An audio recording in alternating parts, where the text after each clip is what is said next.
Hello, guys, and welcome to the Stardom Cast, your weekly audio source of all things World Wonder Ring Stardom. I'm your host, Rob Goodwin, and I am joined as ever by my Vegas brother in arms, Matt Turner. It is happening. It feels very real today, and we're going to talk about it, obviously. But Mr. Matt Turner, how the devil are you today? Rob Goodwin, friends and family of the Stardom Cast Army. I have seen many of amazing things in my 42 years that I've been blessed to be on this best of all possible worlds. But early this morning, I was stopped in my tracks by something that I've seen. I was getting ready for work today, and my cat Ace, my crazy yet adorable, lovable cat Ace, decided to jump up. Yes, and he is crazy. He decided to jump up underneath my TV stand and turn on my PlayStation, and then eject the disc that was in there. So I was like, oh, okay. That's quite impressive. That is one very, very intelligent cat. I was like, I heard the beep go off. I said, what's that? And there he is, just over there with his wagging tail, and his paw hit and he turned on. I said, hey, you turn on the PlayStation. All of a sudden he hit it again, the disc ejected.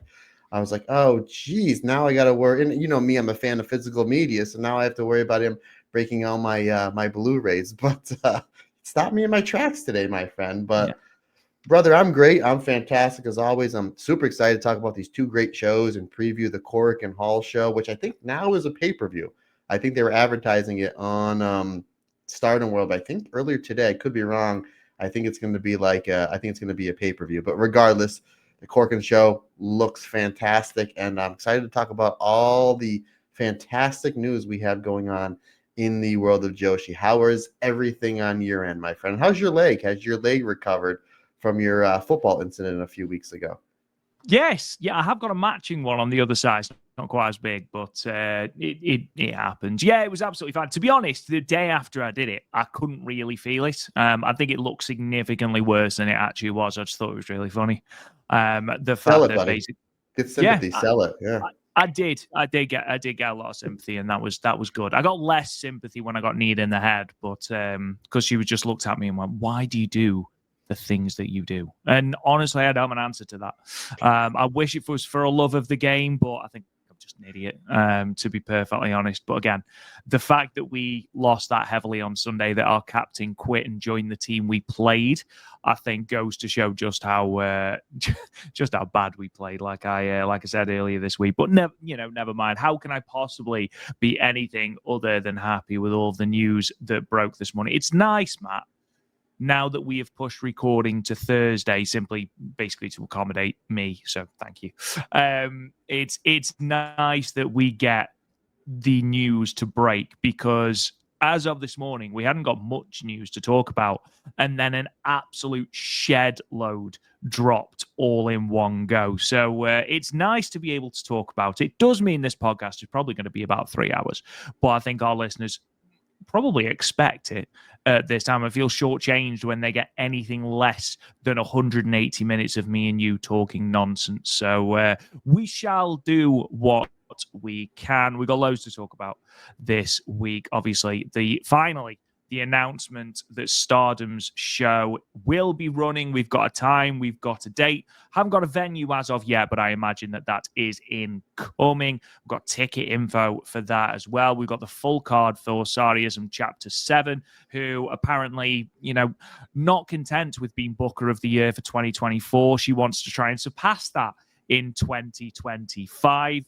And she's doing a bloody good job of that with Sareee Chapter 6 and Chapter 7. We've got Syuri and Rani Yagami are going to be wrestling in Diana. We've got Waka wrestling in Seed. We've got 2 injuries, which means we've got 2 people missing from the Korakuen Hall cards. We have got lots and lots and lots to talk about as well.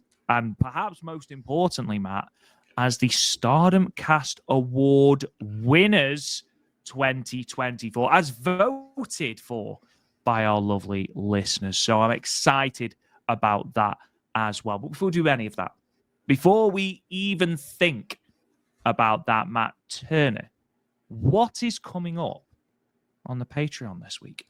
Not only will I tell you what's coming up on the Patreon, but this week, Rob Goodwin, at the end of this week, believe it or not, we are in February, 1 month out in 2025. Crazy. So we are going to tell you everything going on in the month of February in just uno el minuto. So alternate commentary. Lovely Spanish there. You know, which is weird Spanish. because when I was in school, they had the option of Spanish or English, and they said, no, you can do business as well. I was like, well, who's the business teacher? Like Mr. Leg. And I'm like, my lifting coach, Mr. Leg, who is legit the mayor of Old Forge, my hometown, as we speak. So I went to business. Yes, I went into the business class. So I don't know too much Spanish. But anywho, another story for another day. Sorry. Anyway, Stardom. So yes, the Patreon, our alternate commentary that we released this past week, took us back to New Blood Premium just a few years ago as Nanae Takahashi teams with KAIRI to take on the duo of Tam Nakano and one Waka Tsukiyama. That is our alternate commentary. Our tag team breakdown, which will probably be released probably by the time this gets released, is myself and Andy Header. We break down the finals of the 2019 Goddess Stardom Tag Tournament as Dreamshine, Tam Nakano, and one Arisa Hoshinki take on the team of B. Priestley and Jamie Hayter. That was a really, really fun one. And then also we have our What If coming up this weekend. What if me and Scotty Wrestling were to fantasy book Stardom versus Tokyo Joshi Pro? And we also have our roundtable discussion with the great Allison Danger. Now, I did make mention last week, the roundtable discussion was supposed to be our top 5 favorite female matches that we've seen in all of wrestling in 2024. About an hour we were supposed to record, she sends me a message and she said, please don't hate me, but I was watching matches and they were from like 2022 and 2023. Can we just do a year in review of 2024 wrestling? I said, Allison, that's fine. We just want you on the show. That's terrific. And we were about 15 minutes in the conversation and it went all over the place. So it's just a roundtable discussion with Allison Danger. So it's just like an hour and change. Are you telling with me that Allison Danger went all around the houses and didn't stay on subject? That's the best Allison Danger. I love it when that happens. Some of that was my fault because she is really good friends with Sumi Sakai and she used to manage Christopher Daniels in Ring of Honor. And obviously the two of them have just retired. So I did make mention of that. And then we started talking about my relationship with Sumi and my match with my, in-ring stuff that I had with Christopher Daniels. So some of that was my fault, but there's some really good stories there about her induction into the Cauliflower Alley Club. So that was really good stuff. So yeah, there's a lot of great stuff, obviously, that we just released. More stuff coming at the end of this week. And Rob Goodwin, that'll take us to the month of February. Now, February, folks, is the landmark of what we call a Hallmark holiday, Valentine's Day. Valentine's Day is for lovers. Who doesn't love us? Some Mina Shirakawa. Yes, we want Mina. You want Mina. We're going to give you Mina Shirakawa on the Stardom Cast Extra for the month of February. So here's what we have for our fantastic Patreon members coming up in the month of February. Not 1, not 2, not 3, but 4 alternate commentaries from Mina Shirakawa. The first one will drop in your feed next week. It'll be Mina Shirakawa taking on Syuri from the finals of the 2023 5-Star Grand Prix on the final night. Also, our roundtable discussion will be our top 5 favorite Mina Shirakawa matches. Our what if would be, what if Mina Shirakawa did win the 2023 5-Star Grand Prix? Because if you remember, everybody kept getting injured as that tournament was going. And I think we got to the final week of shows. And I said, I think Mina's going to win the 5-Star Grand Prix. So, and I kind of laid it out when we reviewed that show a year and a half ago. So now we're going to be able to do some fantasy booking if she did win the 5-Star Grand Prix a year and a half ago, and what would her booking look like over the next year. Our rivalry review that I'll be doing with Andy Header is we will be looking back at a very underrated rivalry of Mina Shirakawa versus Natsupoi. Now, when I was doing the homework on this, Rob Goodwin, I wasn't sure how many matches there were, but there was about 4 or 5 singles matches. And just because of a bonus, we've added 2 tag matches on there. So after we get through all of the singles matches of Mina and Natsupoi, we will also be reviewing Rose Gold, Mina and Mariah May, taking on the team of Suriano and Natsupoi. And then we will be taking a look back at the Dream Tag Festival match of Mina Shirakawa and Tam Nakano taking on Sareee. Just because I need an excuse to watch some more tag wrestling, absolutely, especially with Suriano and Natsupoi. So yeah, a lot of great. Oh, and then Is It 5 Stars? A very controversial match. Now, Is It 5 Stars? Again, for those who are new to the Patreon, is a match that I have deemed 5 stars that I go back and watch with Andy Header. And afterwards, he will agree or disagree with me if the match is 5 stars. And then I will explain and break down why I think the match still is 5 stars or it isn't. And this is a match I absolutely love. I deemed it 5 stars. And it's a match that a lot of people, including me, did not like the outcome of. Flashing Champions 2023, Mina Shirakawa versus Tam Nakano, champion versus champion, title for title. And again, I'm the biggest Tam Nakano fan in the world. If you know the result of that, I totally agree with the result, but it's not about the result. We're talking about is the match. So I'm going to break down why I think that, and I haven't seen that match in about a year or so, but I'm going to break down whether I think that still is or isn't 5 stars. Again, a lot of Mina Shirakawa love on this podcast, not only just in the month of February, but every day, but a lot of great stuff coming up on the Patreon feed, past, present, and future. And I'm really excited for our Mina Shirakawa tribute in the month of February here on the Stardom Cast. Yeah, absolutely. And obviously a huge thank you to all of our Patreon subscribers. You can join the Patreon for as little as $1 a month over at patreon.com/the Stardom Cast. Let's delve into some news then, Mr. Turner, because like I've said, it's been something of a news heavy day, and we start where else but in the Sin City, because we do have a Stardom Vegas announcement, not announced by Stardom, weirdly, but announced by Spark Joshi, because as last year, both companies worked together to produce the Spark Joshi show, which was fantastic. Both companies appear to be working again. Both companies are running shows on Thursday, April 17th, 2025. Stardom will run American Dream 2025 in Sin City at midday, Thursday, April 17th. And at 5 p.m., Spark Joshi Puroresu Lady Luck will be live at 5 o'clock. Now, obviously, there's no venue announced for this show as of yet, or indeed for the Spark Joshi show. However, ticket information will be coming in the next fortnight or 2 weeks for those of, I believe Fortnite isn't a thing in America. Fortnite's a video game, buddy. Yeah, do people know that? Like, I said this to someone whilst I was in Philadelphia, and they sort of looked at me like I had two heads. Like, do people sort of say the word Fortnite for a period of 2 weeks in America? No, I didn't know what that was. I didn't know that my before we started doing this podcast, the most of my knowledge of the European language would be listening to Ozzy Osbourne and Sharon Osbourne say certain things. So, but yeah, and I can't think of a better person as absolutely. a pioneer of the English language than Ozzy Osbourne.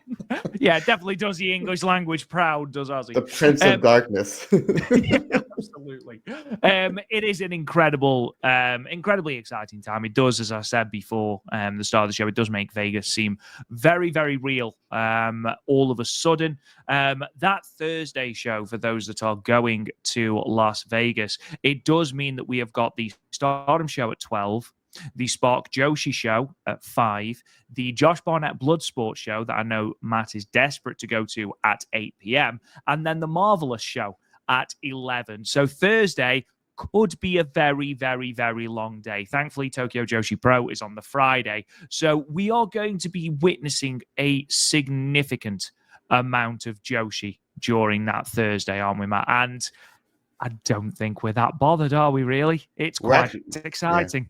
We're actually excited about it. Me and you I was texting you. Literally, I'm a light sleeper, as you know, because you shared a bed with me in Philadelphia. But anywho, Tom's Tundra. Anywho, I don't know where that come from. But so my phone kept going off. And I was just like, and I know we have a lot of listeners from all over the country. And it's, and a lot of times, when I wake up, I have a whole bunch of messages. But this one was a little bit more. I was like, ooh. So before I even rolled out of bed, I was like, oh, look at this. It's exciting times. And then I went on Twitter, when I was tagged on Twitter. And then after I looked at that, which we'll get into, of Sareeism, I immediately sent you a text message. And I go, I don't know what I'm more excited about.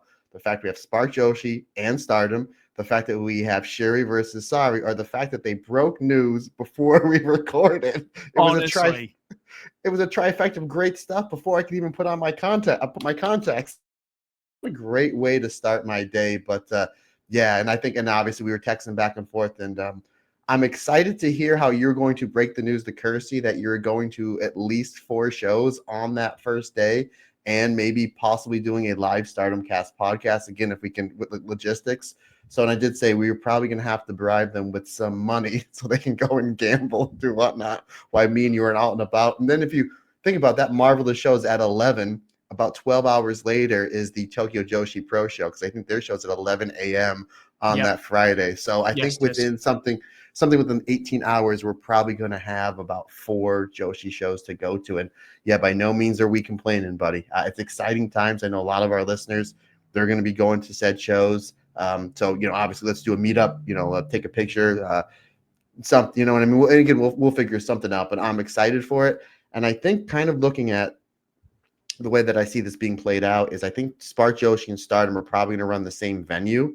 And I think it's smart for Stardom to go on first and then Spark Joshi to go on afterwards, because obviously Stardom is way bigger than Spark Joshi. So Spark Joshi may be selling tickets just based off the people saying, well, I'm already here. I'll go get something to eat and I'll come back for the Spark Joshi show. Not only that, because they have a working relationship, there's a good possibility that some of the wrestlers on the Stardom show are just going to stay in the same building, if it is in the same building, and then work the Spark Joshi show. So that would be my guess. And then again, I know sometimes I get a little greedy. Rob Goodwin, Syuri, Bloodsport. That's it. That's what I want to see. That's what I want to see. But again, another story for another day. But yeah, it's exciting. We're going to start mapping out certain things that we can go to. Obviously, we talked about possibly going to WrestleCon as well, because we had such a great time last year at the Stardom meet and greet, which then turned into a Rob Goodwin book signing meet and greet. And then we had a it was really funny. I was just talking to Andy the other day. I was going through my photos when we met Mariah May, and she was so lovely. She was really nice. Took times with the fans the whole night. She was terrific. Talked about how bad she wanted to wrestle Natsupoi. And then I was kind of just going through my pictures from last year at WrestleMania, and I didn't realize that Mariah May started cutting a promo on Mercedes Moné, and my buddy Paul, who was taking the pictures, hit the record button. So we have a scathing promo. I'm obviously not going to release it out into the wild just because I don't have permission, but she cut a scathing promo on Mercedes Moné. So yes, obviously WrestleCon was amazing last year. We're going to be busy boys, but it does seem like we're going to be hitting at least definitely Stardom, definitely Spark Joshi. Looks like more than likely Marvelous, probably the Tokyo Joshi Pro. I made mention to you before we hit the record button, I'd like to go to the Joey Janela Spring Break show just because those shows are wild. And me being a diehard ECW fan, Sabu's last match is going to be on that show. So yeah, definitely fun times indeed. And obviously we do have our WrestleMania tickets as well, which I have a feeling that even if we go to every show and times the value by 10, it's still nowhere near as much as I spent on those damn WrestleMania tickets. Joking on you, the WrestleMania tickets cost more than my goddamn flight. Absolutely, honestly, like, we'll talk a little bit about Stardom in a minute, but those WrestleMania tickets, the ticket pricing is an absolute joke. And I understand that, Vegas rent might be more than, say, a Philadelphia. So, maybe there has to be a price hike, but this is a company that's just signed a multi-billion-dollar deal with Netflix. You'd think they'd throw their fans a bone when it comes to WrestleMania. But that being said, it's going to be a great 2 nights. Yeah, it is. It's funny. I talked to our buddy Chad. Hi, Chad. I know he listens from time to time. And I told him, because he might be going. And then once I told him what I paid for tickets, he goes, he has a friend in Vegas. He said, I might just go hang out with you guys, go to the indie shows and just watch Mania at a bar. So we hope we do. I think that's what a lot of people are doing. Yeah. So, but I did tell him, he goes, you guys still doing Japan at the end of the year? I said, yeah. He goes, you do realize that your flight and Rob's flight from across the world to Japan, plus all these shows you're going to, is probably going to be cheaper than what you're spending on WrestleMania. Yep. I said, I think that you're right. I know he's right. I know how much I spent on my goddamn flight. So yeah, I know he's right. And yeah, obviously, if there is, as we presume there will be, should Julia retain in that 3-way with Bayley and Roxanne Perez at Vengeance Day, we are assuming that there'll be a big Julia singles match for the NXT Women's title. NXT what will presumably be Stand and Deliver. So if there's a Julia match there, I feel like we have to go to that as well. So yeah, there's no rest for the wicked. I'm glad in a way that I've got some time after all of the wrestling, and then that's without maybe going to Raw on Monday. Who knows? Who knows? We might have to talk about that because Amber, we were going to fly back on Monday, and she's like, Monday, it's Easter Monday. Let's just stay another day and go until Tuesday. So I think I'm staying until Tuesday. Again, I mean, she's it the makes boss. sense. She's the It boss. makes sense. We've got all of Monday then to do other things. Me and you just nipping over to Raw. It makes sense. Figure it out. I'm excited. I'm so excited. So I was thinking about this the other day. Tokyo Joshi Pro have announced 16 wrestlers for their show. All the big hitters are there. Miyu Yamashita, Maki Ito, Suzumi, everyone that I know anyway is on that show. Now, obviously, last year with Stardom American Dream in the Keystone State, there was 16 wrestlers. And obviously, I imagine this is because of visas and having to pay, a lot of money per visa. 16 presumably is the number that makes the most sense. Now, I imagine you are almost guaranteed Saya Kamatani, should she retain against Suzu Suzuki, which we'll talk about later, and Starlight Kid. I imagine we are guaranteed those two. Whether there are title defenses, I don't know, but I think we will get those two, especially when you consider just how over Starlight Kid was in particular on that show. I feel like we'll probably get Momo Watanabe. I feel like Mayu Iwatani is almost nailed on. Should everything go swimmingly with contracts and things like that, if she is still with Stardom, I imagine we will have Mayu Iwatani. Tam Nakano, I imagine we'll have Mina Shirakawa. I imagine we'll have, and after that, really, it's anybody's game. I'd like to think that Hazuki would make her way over. That's the one. That's the one. If you're like Matt, if there's one wrestler you did not meet or see in person, and I'm sure we love Natsupoi, we love Sareee, we love Hanan. I'd love for Saida to chat me, but no, it's Hazuki. I mean, it's the people's champ Hazuki. Just to kind of go out like certain things, with the visas, you have to remember we just had Battle in the Valley a week or two ago. So Hanako, Maika, Azumi, Mina, even if Mina does sign with AEW, I still think she's going to be there because of the working relationship. Mm-hmm. So I think because they have their visas, I think they're going to be on those shows as well. As far as title matches, Hazuki will as well then. Oh, that's right. She had Strong Style Evolved. That was in January, right? December 15th. I think the visas expire at the end of the year, though. I could be wrong. It's not going to be a visa for a couple of weeks, surely. Oh wow! You gave me, that was a stern look that you gave me, folks. Oh my god, I got yelled. Blaming you for America's visa problems. Put the heat on me, brother. Don't put the heat on me. Yeah, absolutely. So now, what are you doing? If Hazuki's not on the shows, everybody's going to dump load on me now. Oh yeah, you have my permission, guys. I'd like to think that Hazuki will go though, simply because of how you heard the reception for her when she had that match with Mercedes Moné, which I know has got a lot of praise in the recent Voices of Wrestling match of the year ballot, which is great. But I'd like to think she would be there.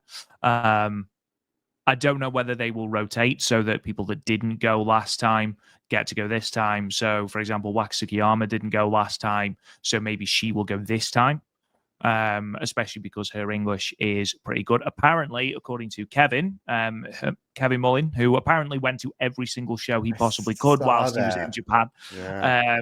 So if you're listening, Kevin, I hope you had the best time, my friend. But I know that he said Yuna Mizumori's English apparently is very good as well. So yeah, maybe we'll see Yuna. I'd love to see Yuna. Yuna's great.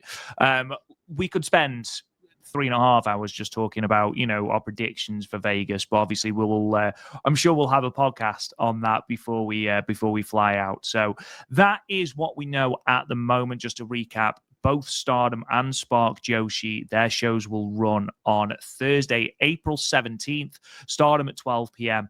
And Spark Joshi at 5 p.m. So again, if you are going to either of those shows, please come say hi. We'd love to see as many of you as possible. Come we're more than happy to chill with you. Honestly, we'd love to take a photo and drink with you and all sorts. So yeah, it was a good time last time. So I'm hoping to see as many of you as possible. As though that announcement wasn't enough, I did sort of allude to the fact that Sareeism Chapter 7 has been announced. It was announced that it was going to be running on March 10th anyway. That was announced a couple of days ago. Sareee did hold a press conference today to announce the rest of the card, and seemingly not happy enough with already main eventing a show with Meiko Satomura, who she's going to be teaming with, by the way, on the 16th of April for Fortune Dream, which is Kenta Kobashi's promoted show. I mean, good God, who they're facing, I've got no idea. Does mean that Saree's not going to be in the States, though, which is disappointing. But yes, anyway, the March 10th show, it has been confirmed. She has announced the card, and the main event, special singles match, Sareee versus Syuri. Now, goodness gracious me, that's going to be brutal. Now, not only is this exciting because it's only the second time it's happened in history, it's the first time in, I think someone said it was nearly 15 years that this match has happened. Not only because it's going to be utterly beautiful in its brutality, but Sareee did say that she's basically gunning for that IWGP Women's Championship again. She has not forgot that loss to Mayu Iwatani in April last year, almost a year ago. And she sees a big marquee name like a Syuri as a stepping stone to getting back to that title. Obviously, she did note that, yeah, I've lost my Marigold World title to Utami Hayashishita. I've lost my Seedling title to Veni. I've lost a lot recently. So I need a big win. Syuri is the person she's nominated. Good God. I mean, the rest of the card is also great. There's still one match to be announced, but we've got Jagi Yokota and Kiori Ito versus Kohaku and Yurika Oka. Dash Chisako and Chi-Chi versus Veni and Honori Hana. That's going to be very, very good. Miku Kanai versus a mystery opponent. That's yet to be announced. And then, of course, Sareee versus Syuri. But I feel just for the main event alone, and that's no disrespect to anyone else on that card, that tag match with Dash and Chi-Chi is going to be fantastic. But for the main event alone, I feel like you are getting your money's worth, Matt. Yeah, absolutely. And, you were texting maybe about a week or so ago, and I said this should be a really good conversation for the podcast. So I mean, again, may as well insert it in here. I made mention about how Saree's lost all the championships that she had back last year. And she's a freelancer, and she hasn't been on and is not advertised for any Marigold shows. My guess is that Stardom's going to bring her in, not on a full-time contract, maybe, X amount of dates, pay her, help her out with the Sareeism shows as far as maybe pay-per-view buys go, maybe even move to maybe even a bigger venue and help promote, because we've seen Stardom wrestlers on the Sareee shows, Azumi, Natsupoi, Mayu, so clearly they're loaning out talent for her. And then Sherry's announced here for this one. I'm like, okay, clearly there's something there. And all of the Stardom Twitter pages all tweeted and retweeted out. So obviously there's some sort of working relationship there. And then, partner, you just made mention about how Sareee wants to go for that IWGP championship. Obviously, that title is linked in with Stardom, because obviously that belt's been defended on more Stardom shows than New Japan shows, but as we all know, so clearly there's something there. So there's a lot there. Again, I'm assuming, especially in Yokohama, she's going to be on said show. So for All-Star Grand Queendom this year, I wouldn't be shocked if you start seeing Sareee pop up on some of these shows to start building up whatever match she has. So again, why not? She's a freelancer. Stardom is the most profitable company. She's basically, a gun for hire. And again, she's promoting these Sareeism shows once every 6 to 8 weeks. There's no better forum than having Bushiroad push the pay-per-views and can help her get into bigger buildings. So again, I think that we're going to see her on a lot more Stardom shows. So just take your pick of what wrestlers you want to see her wrestle. And I'm sure that Shuri's on top of that. So interesting to see that there. And it's funny because me and Andy just recorded yesterday the very first episode of Talk Joshi, which will be in your Patreon feeds this week. And we reviewed the Sareeism show from just a few weeks ago. And he asked me, he said, how often does she do these shows? And I said, there's going to be an announcement a day or two of who she's going to wrestle as soon as I find out. literally it was like 12 hours later. I'm like, oh, by the way, here's the main event for the next Sareeism show. So that would be one that we'll definitely be talking about on the when the time is right for the next episode of Talk Joshi. But yeah, the underneath card looks really good. But ultimately, man, it's all about that main event. You know, and again, we throw out the dream match thing quite a bit, and I am guilty of it as ever. This is a dream match, brother. This is an absolute dream match. But the fact that Saree's like, I want the IWGP Championship, I'm nominating Syuri as my opponent. Sorry, Sun God, careful what you wish for. Be careful what you wish for. It's not the easiest of stepping stones, is it? Let's be perfectly honest. I mean, sorry, you know, say, I mean, I know obviously, you know, we're going back to the old is Miyu Iwatani going to Marigold. You know, it's a debate that there's no point really going into again until there's more information out there. However, if you're going to replace Miyu as the IWGP Women's Champion, I believe that Sareee is a perfect candidate to do that. The Sareeism shows are fantastic. She has stressed how much she wants to do a Sareeism show in the US, which it would make sense then for the IWGP Women's Championship to main event that show. Philly, ECW Arena. What was that? It's echoing. It's a very echoey in here, buddy. There's a lot of wind going on here in Northeastern Pennsylvania. I mean, I imagine it will probably be WrestleMania week, but that's just me, Matt. Again, if she does it in the ECW Arena, I am more than happy to fly out again for that. But yes, sweet. So, we'll put Ace in the same room with you. Oh, that's more than happy with that. More than happy with that. Be careful what you wish for. Anyway, sorry, US. That's going to be great. I'm very, very, very excited for that. The Sareeism Chapter 6 show. Are you all right, brother? I'm never all right, but that's the best thing about me. Go ahead. You're just entertaining yourself.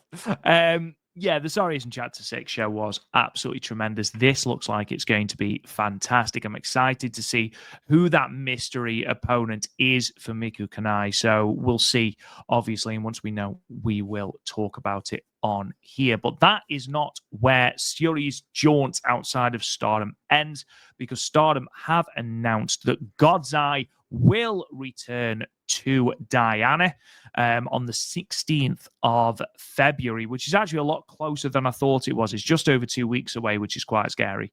But Syuri and Rani Yagami will be teaming. They will be facing Rina Amikura and God's Eye Satellite member Nanami. So Syuri will be in Pro Wrestling Diana, or World Women's Pro Wrestling Diana.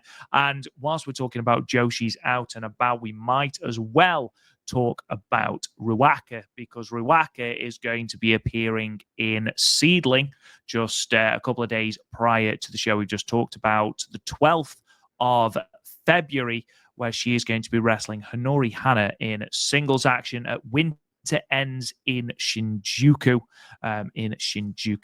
Face. So that is also going to be very exciting. Lots of Stardom participation around and about. I might as well just quickly talk about Rani Yagami as well, because Rani Yagami came up short in what was, I believe, a very, very good match in a shade over 15 minutes against Chi-Chi in her attempt for the Sendai Girls Junior Championship on the Evolution show on the 29th, so yesterday, as we record. Momoka Hanazono came out and challenged Chi-Chi to a special singles match, and that is going to be very, very good. So I imagine that'll be on the next Evolution show. But Matt, those matches all sound very, very good. I'm particularly looking forward to that Diana tag match. Yeah, again, more Stardom talent wrestling outside of Stardom. You know, again, you're bringing more eyes to the product that may or may not watch it, that are going to be blown away by what they're seeing. And not only that, you're getting some of these younger wrestlers like Rani Yagami, like we saw in the Catch the Wave tournament last year. You're getting her more reps outside Stardom, and they're only going to get better from that. So not only that, but again, it's probably an extra payday for these girls at Stardom.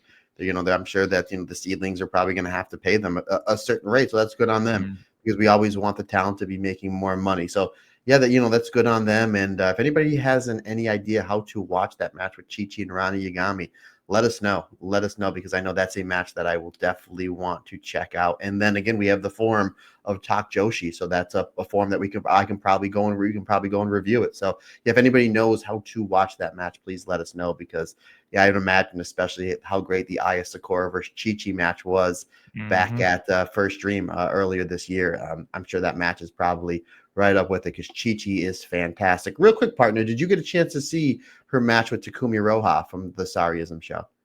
I did indeed. Hard hitting, everything that I love about Takumi Iroha match. Add some Chi-Chi in there, who is fast becoming one of my favorite wrestlers to watch, either in Stardom or outside. You've got a very, very tasty, very brutal match. And I mean, what else could you possibly want? Yeah, that was really good. And then she's able to come out to Barbie Girl, which is weird because Stardom doesn't have the licensing for it, but all these other promotions do. So I don't know. Maybe they fly under the radar. I don't know. I think that's more what it is. I think it's more a case of, we'll see what happens. In a similar way that ECW probably didn't have the rights to enter Sandman or Walk by Pantera. Or everybody else. Yeah, exactly. I think it was just a case of let's see what happens, if anything. A couple of injuries now, unfortunately. On the Marigold standard this week, we did talk about Sareee, who unfortunately has been withdrawn from the Supreme Fight in Korakuen Hall card on the 2nd of February. Though it's not been confirmed, it appears to be a hand injury, judging by the strapping she had on it during the match with Cosmic Angels on the second night in Takadana Baba, which we're going to be talking about in a moment, and also from the fact that she was still wearing the strapping and the cast during the awards ceremony. So unfortunately, Sareee is going to be missing that card, but she's not the only one, because now Motoi Hamabe, unfortunately, it has been announced that she will also miss the tournament due to injury.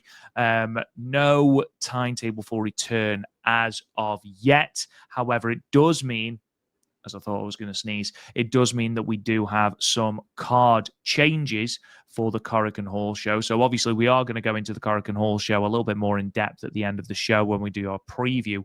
But just quickly, two of the matches that were previously announced that already had to have been changed because of Saree's injury.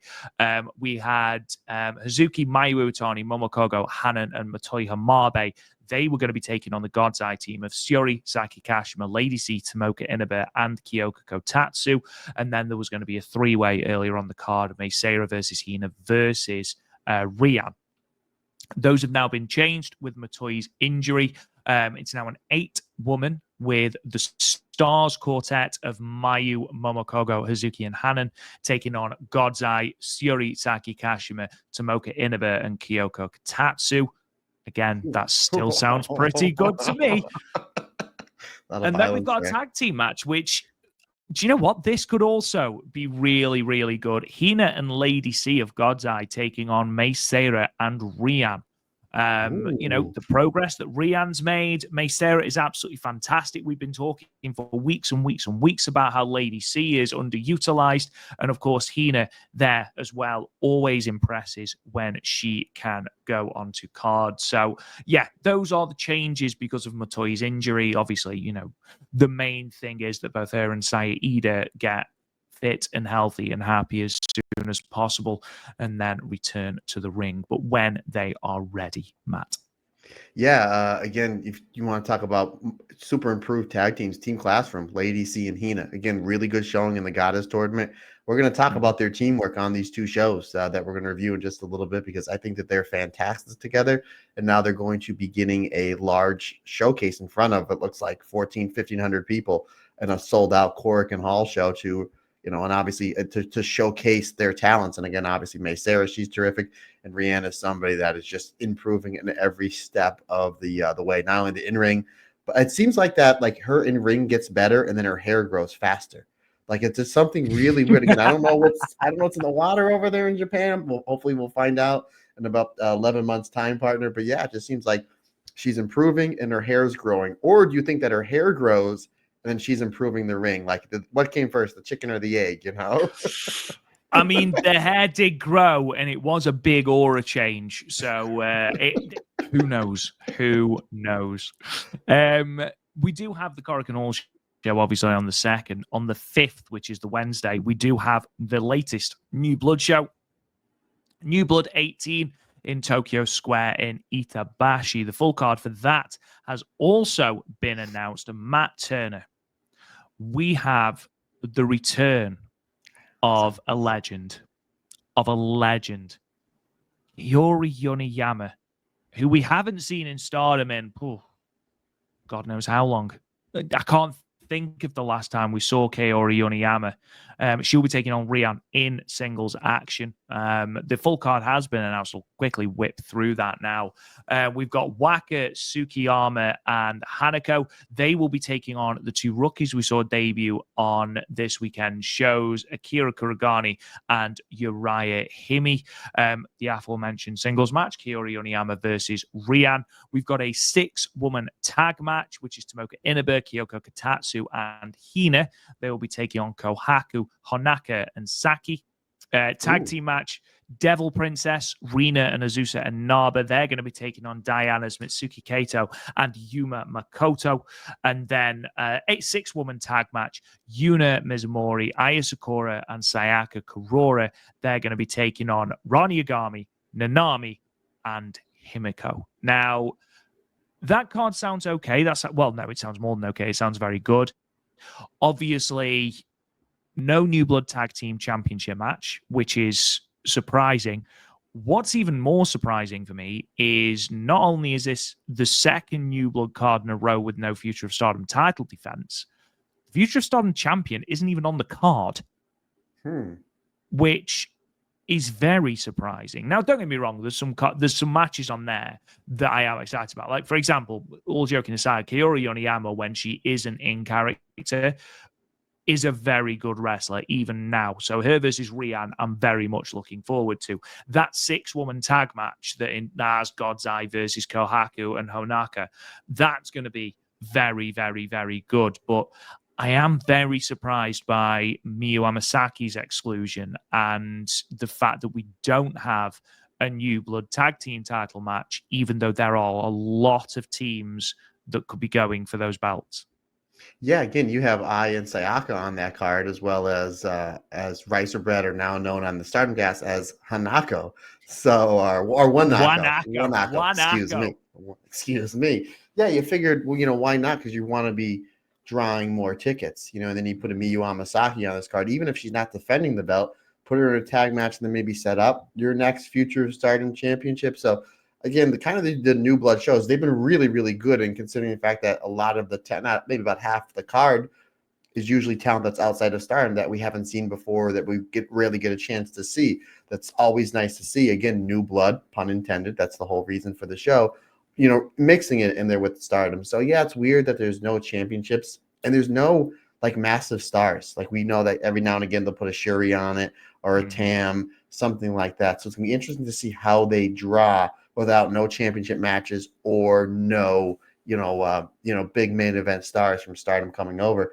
Rob, did you mention the name Saki? Is that Saki from Colors that's on the show? No, Saki Ran.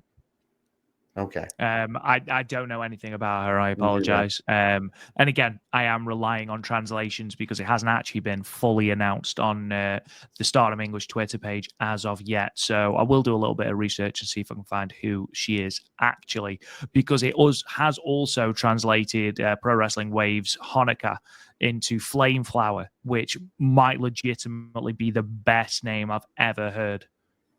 Who would win, Flame Flower or the Flying German? Ooh. TLD. Yeah, TLD. Yeah, there's no winner there. There's no winner there. Billick and Death would somehow win. But yes, so that is the full card for New Blood 18. Now, Matt Turner, obviously the entirety of this weekend's Stardom shows were centered around the Stardom Awards 2024. We do now have the awards announced. Wrestlers all looked absolutely incredible. Oh my God.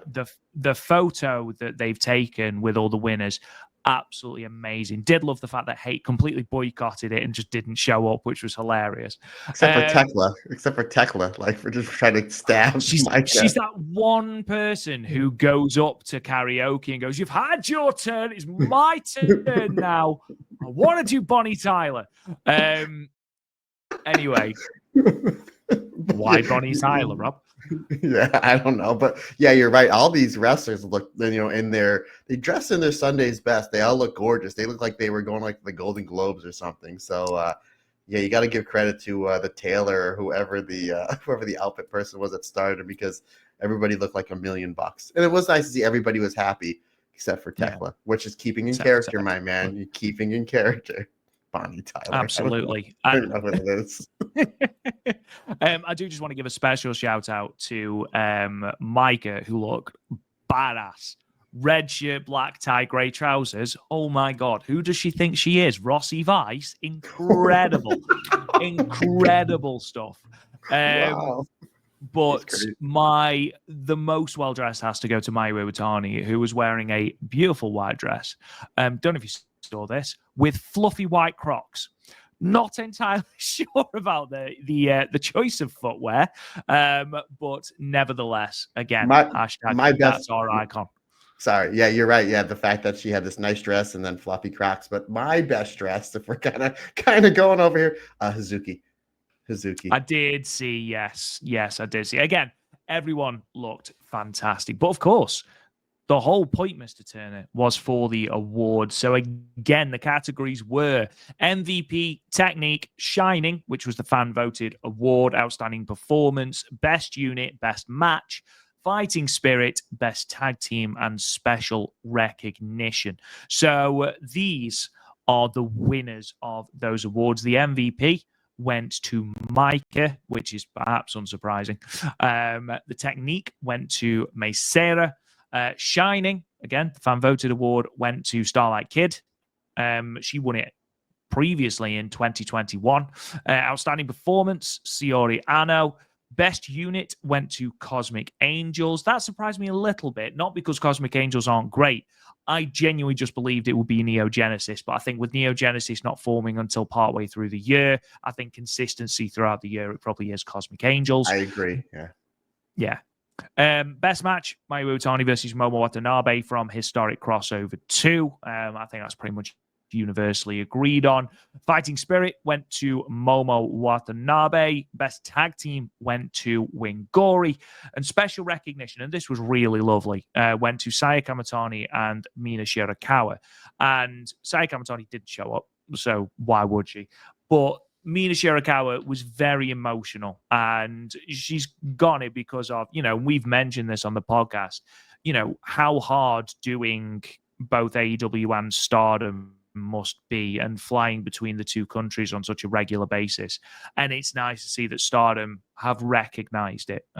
So she got really emotional when she was giving her speech, which I thought was lovely. But yeah, looking at those awards, Matt, I'm really happy that Syuri Ano got some recognition because she's fantastic.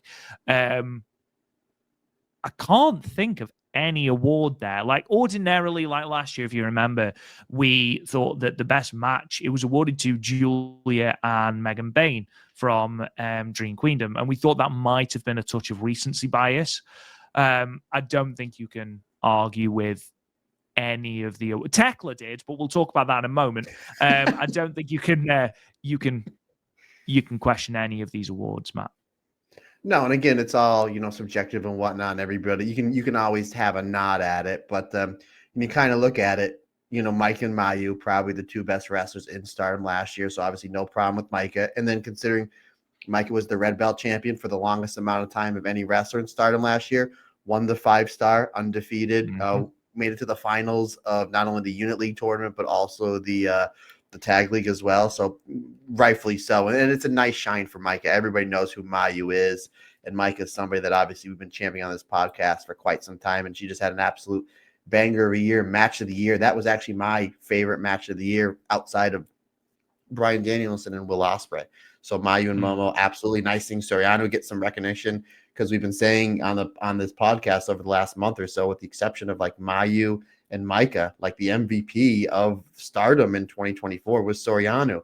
But because of like, there's been such great Maika and Miyu matches that sometimes you kind of forget how amazing Soriano was, and will be.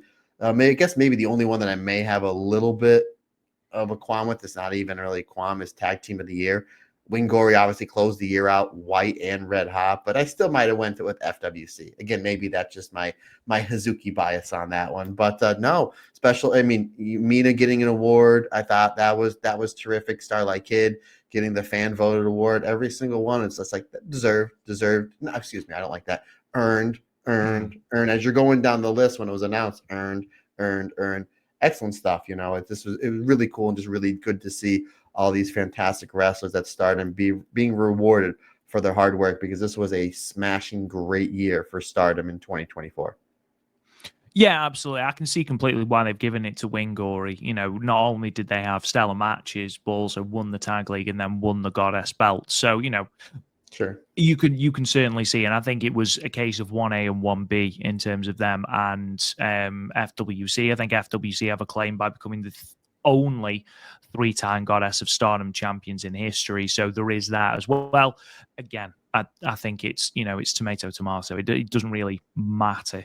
I think both teams were more than deserving. So it's nice to see Syuri get recognition, if I'm being honest. But yeah, anyway, moving on then to a little bit later in the ceremony, and it was Maika who, as I mentioned, got the MVP award. She was interrupted by Tekla. Those two began a feud on the 25th, which we're going to be talking about a little bit later on. Tekla basically tried to hug Maika like a drunken auntie at a wedding. Maika wanted absolutely none of it whatsoever. Tekla talked to the microphone and said, yeah, well done, you've wrestled really well. But the real MVP, it was very much Kanye West and Taylor Swift. The real MVP was Momo Watanabe, the best leader of a unit, which wasn't an award category. I'm just going to put that out there. You can't just make up awards, Tekla. Was Natsuko Tora. The best unit was predictably Hate. Would have been hilarious if she'd have said Stars. And Fighting Spirit went, of course, to Tekla. So I imagine, we are clearly building to something between Maika and Tekla, clearly on their DDM history, which I'm not opposed to at all. Whilst we've sort of cycled Maika away from the red belt for now, she does need something to do until we, you know, heat her back up to get to that red belt again, because she will almost 100% be a red belt champion again at some point in the very near future. I think a feud with Tekla is absolutely fine. And I think, you know, we've seen Tekla not necessarily mesh that well with some people, but we saw her have a really, really good match with Athena. And I imagine that Maika being that power base, I imagine that Tekla will have a very, very good match with Maika. But Matt, all of that, in my opinion, is absolutely irrelevant. And that's a strong word, I know. And the reason is Please tell us it's a good one. We are going to announce the Stardom Cast Awards winners 2024 as voted for by our fans, by you guys, the listeners. And thank you to everyone who responded. We had loads and loads of responses. Thank you. We really do appreciate it. Unlike the Stardom Cast Awards, we have slightly different categories. We also don't have leader of a unit. That's not a category we have either. But the categories are as follows. Hold on 1 second. Tekla's not here, so we're okay. She might be over by you. Just be careful, buddy. Just pops up.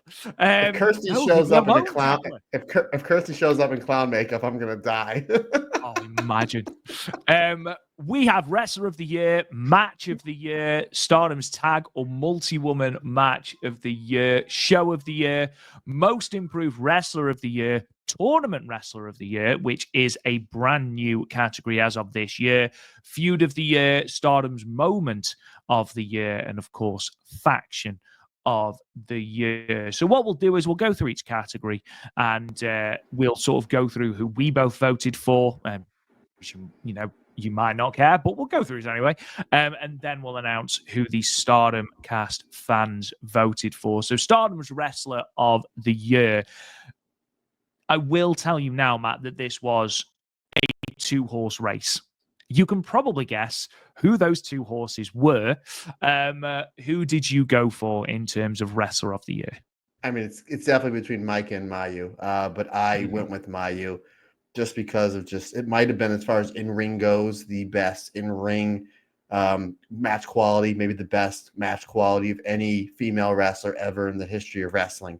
I mean, it was Okada 2016 level. It was Misawa 94 level. And the fact that Micah was like right there behind her, and the fact that we got to watch all these matches and talk about all these matches, I mean, who's got it better than us? But I voted for Miyu. But again, I know I'm assuming I'm correct with the 2-horse race with Micah and Miyu, right, partner? I would love to make a joke about it being between Fukikin Death and Milliken Death, but it's no. You're gonna go there. Yeah, it's obviously Miyu and Micah. And again, I spoke about how FWC and Wingori were 1A and 1B. This very much is 1A and 1B. Before we go through who won, I voted for Miyu as well. You know, Momo Watanabe, Sareee. I feel like that's, her entire 5-star run. I feel like you don't really need anything else on top of that. She was absolutely tremendous this year. Just to give you some ideas, Hanan got a large amount of votes, 7.9% for Hanan, 10.5% for Saya Kamatani, 5.3% for Tam Nakano. But again, as voted for by the fans, 36.8%. Second place got 26.3%.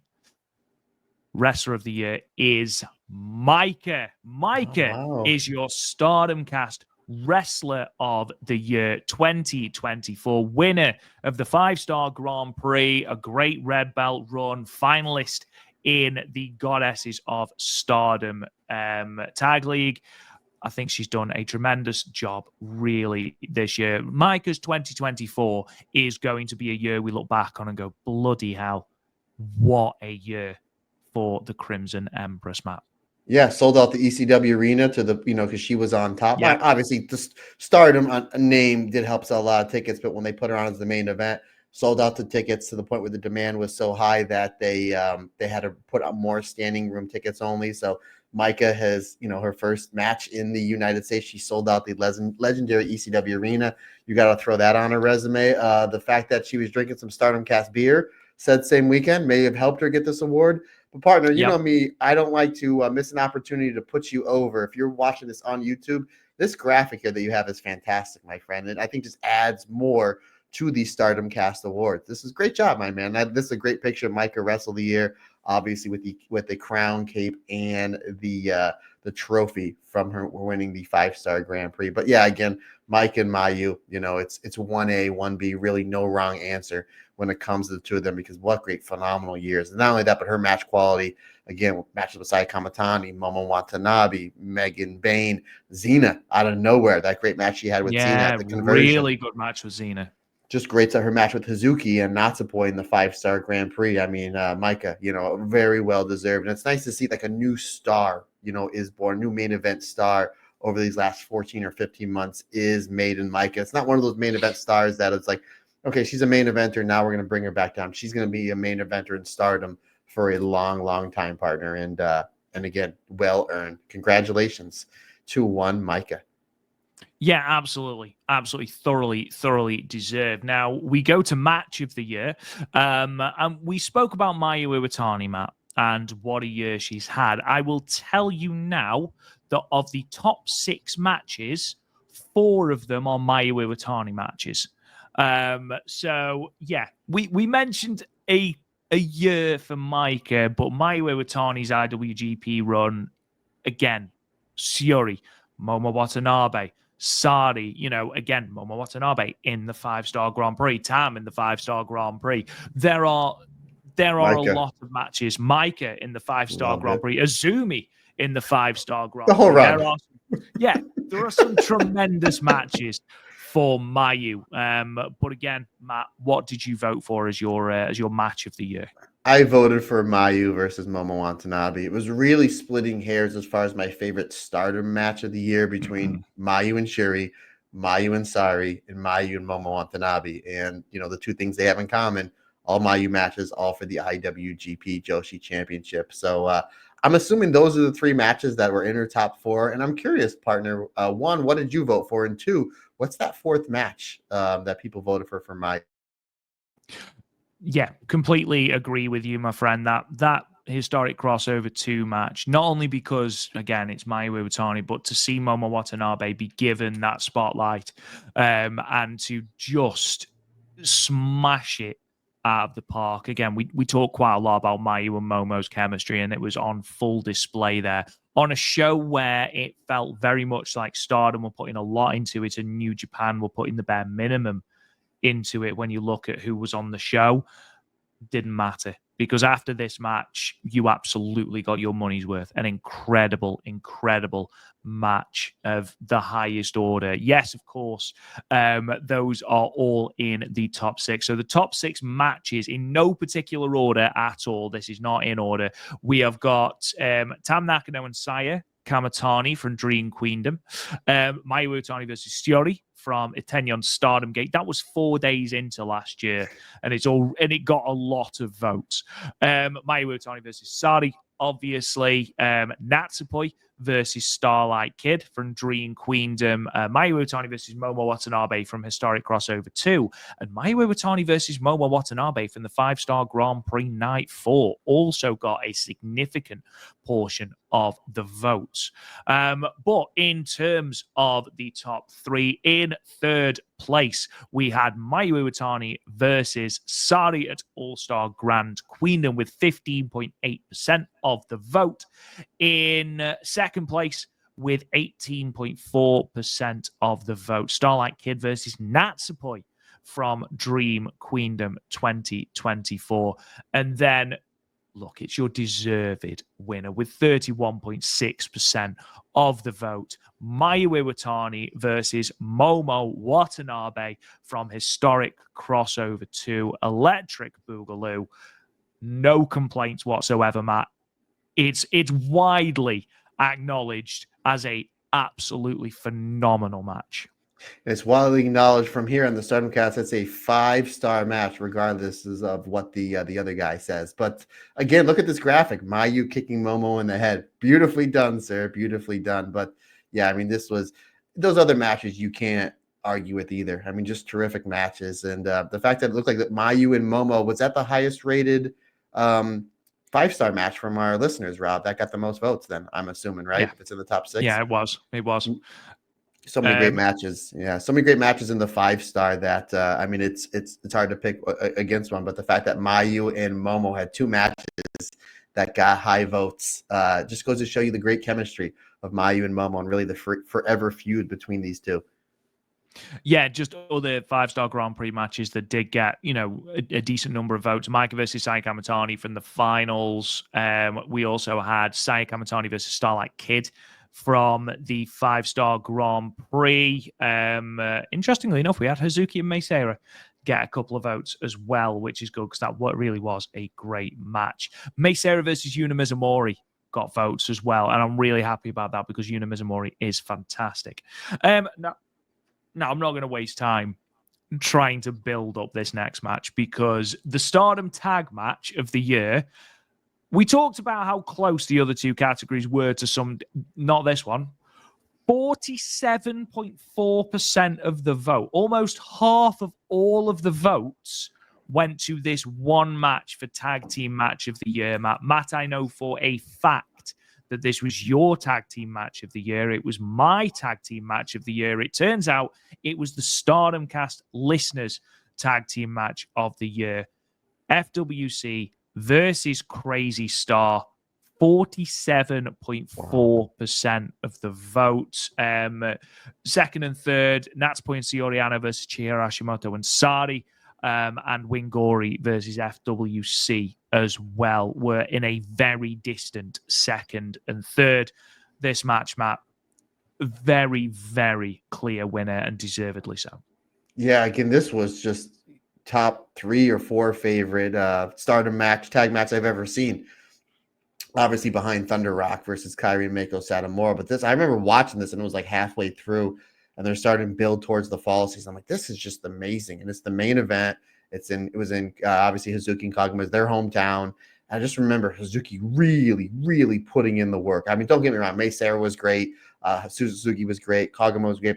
But Hazuki almost had like a point to prove in this match. I just remember when the match was over, she was just drenched in sweat. And I was like, that's when I started deeming her the wrestling machine because she just took her wrestling to another level and put this tag team on the map as once again the best tag team in all of wrestling.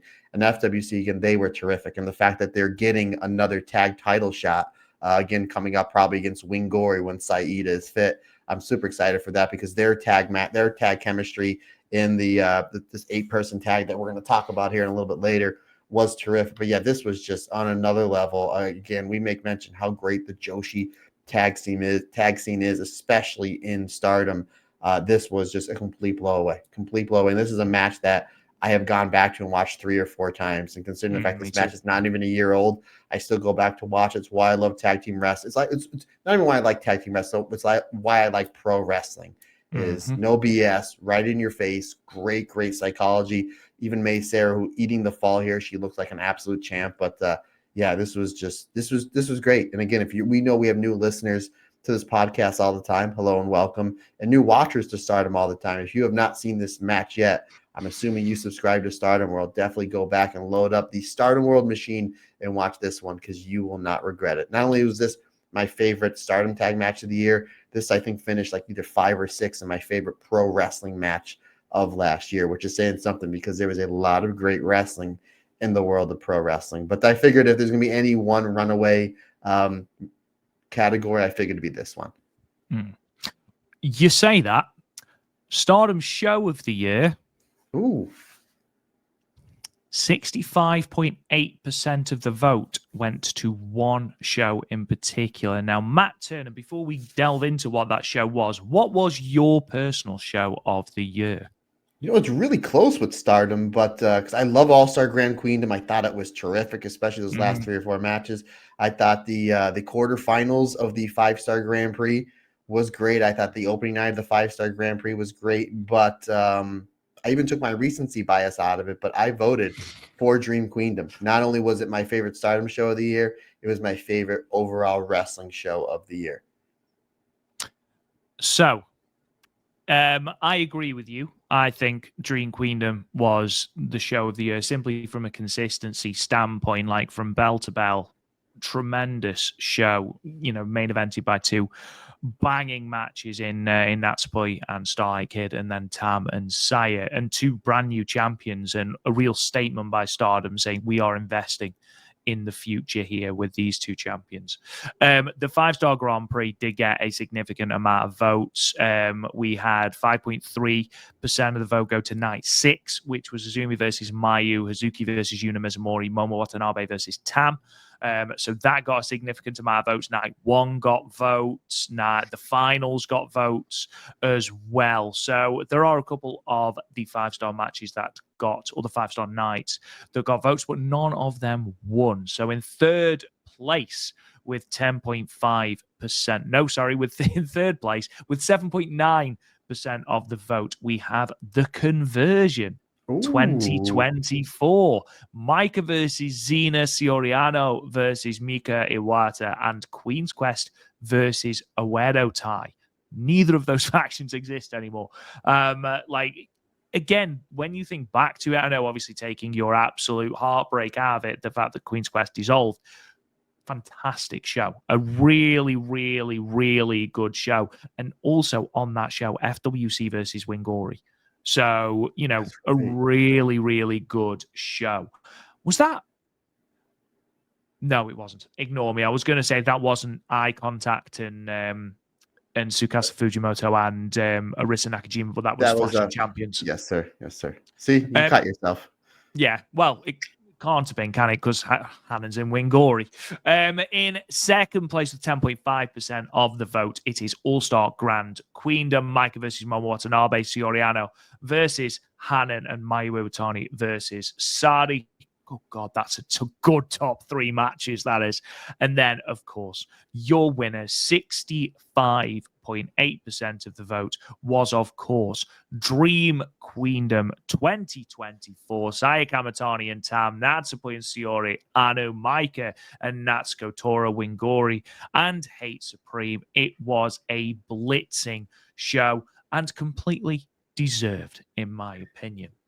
Yep, not only that, but sold out Sumo Hall. That's just a cherry on top that a Joshi completely sold out Sumo Hall to the point where they may have to reconfigure the stage for next year and maybe do about 5,000 in them, which again, all things go right. These 2 handsome gentlemen on your screen will be there.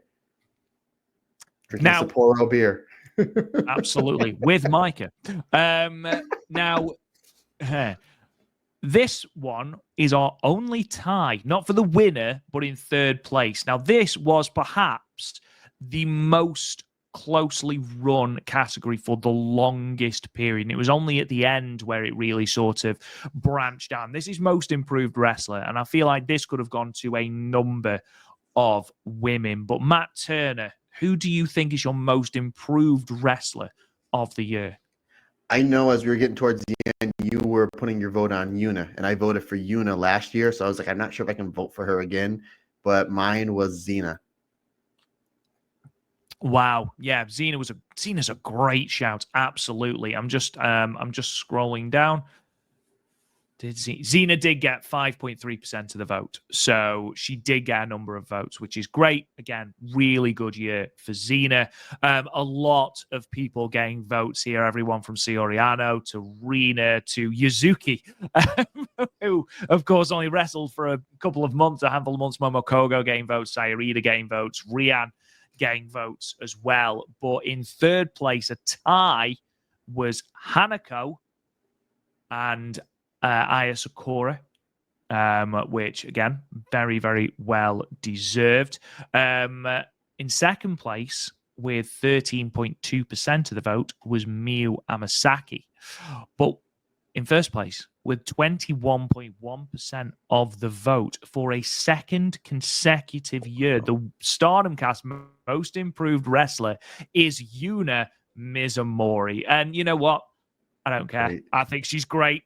she's improved again. I mean, that 5-star Grand Prix, she was brilliant. She really was, considering she didn't get much in terms of points or in terms of results. I thought she wrestled tremendously. And then her and Aya Sakura Damon in the Goddesses of Stardom Tag League, absolutely brilliant. So a wonderful year for Yuna, happily topped off by being the Most Improved Wrestler of the year.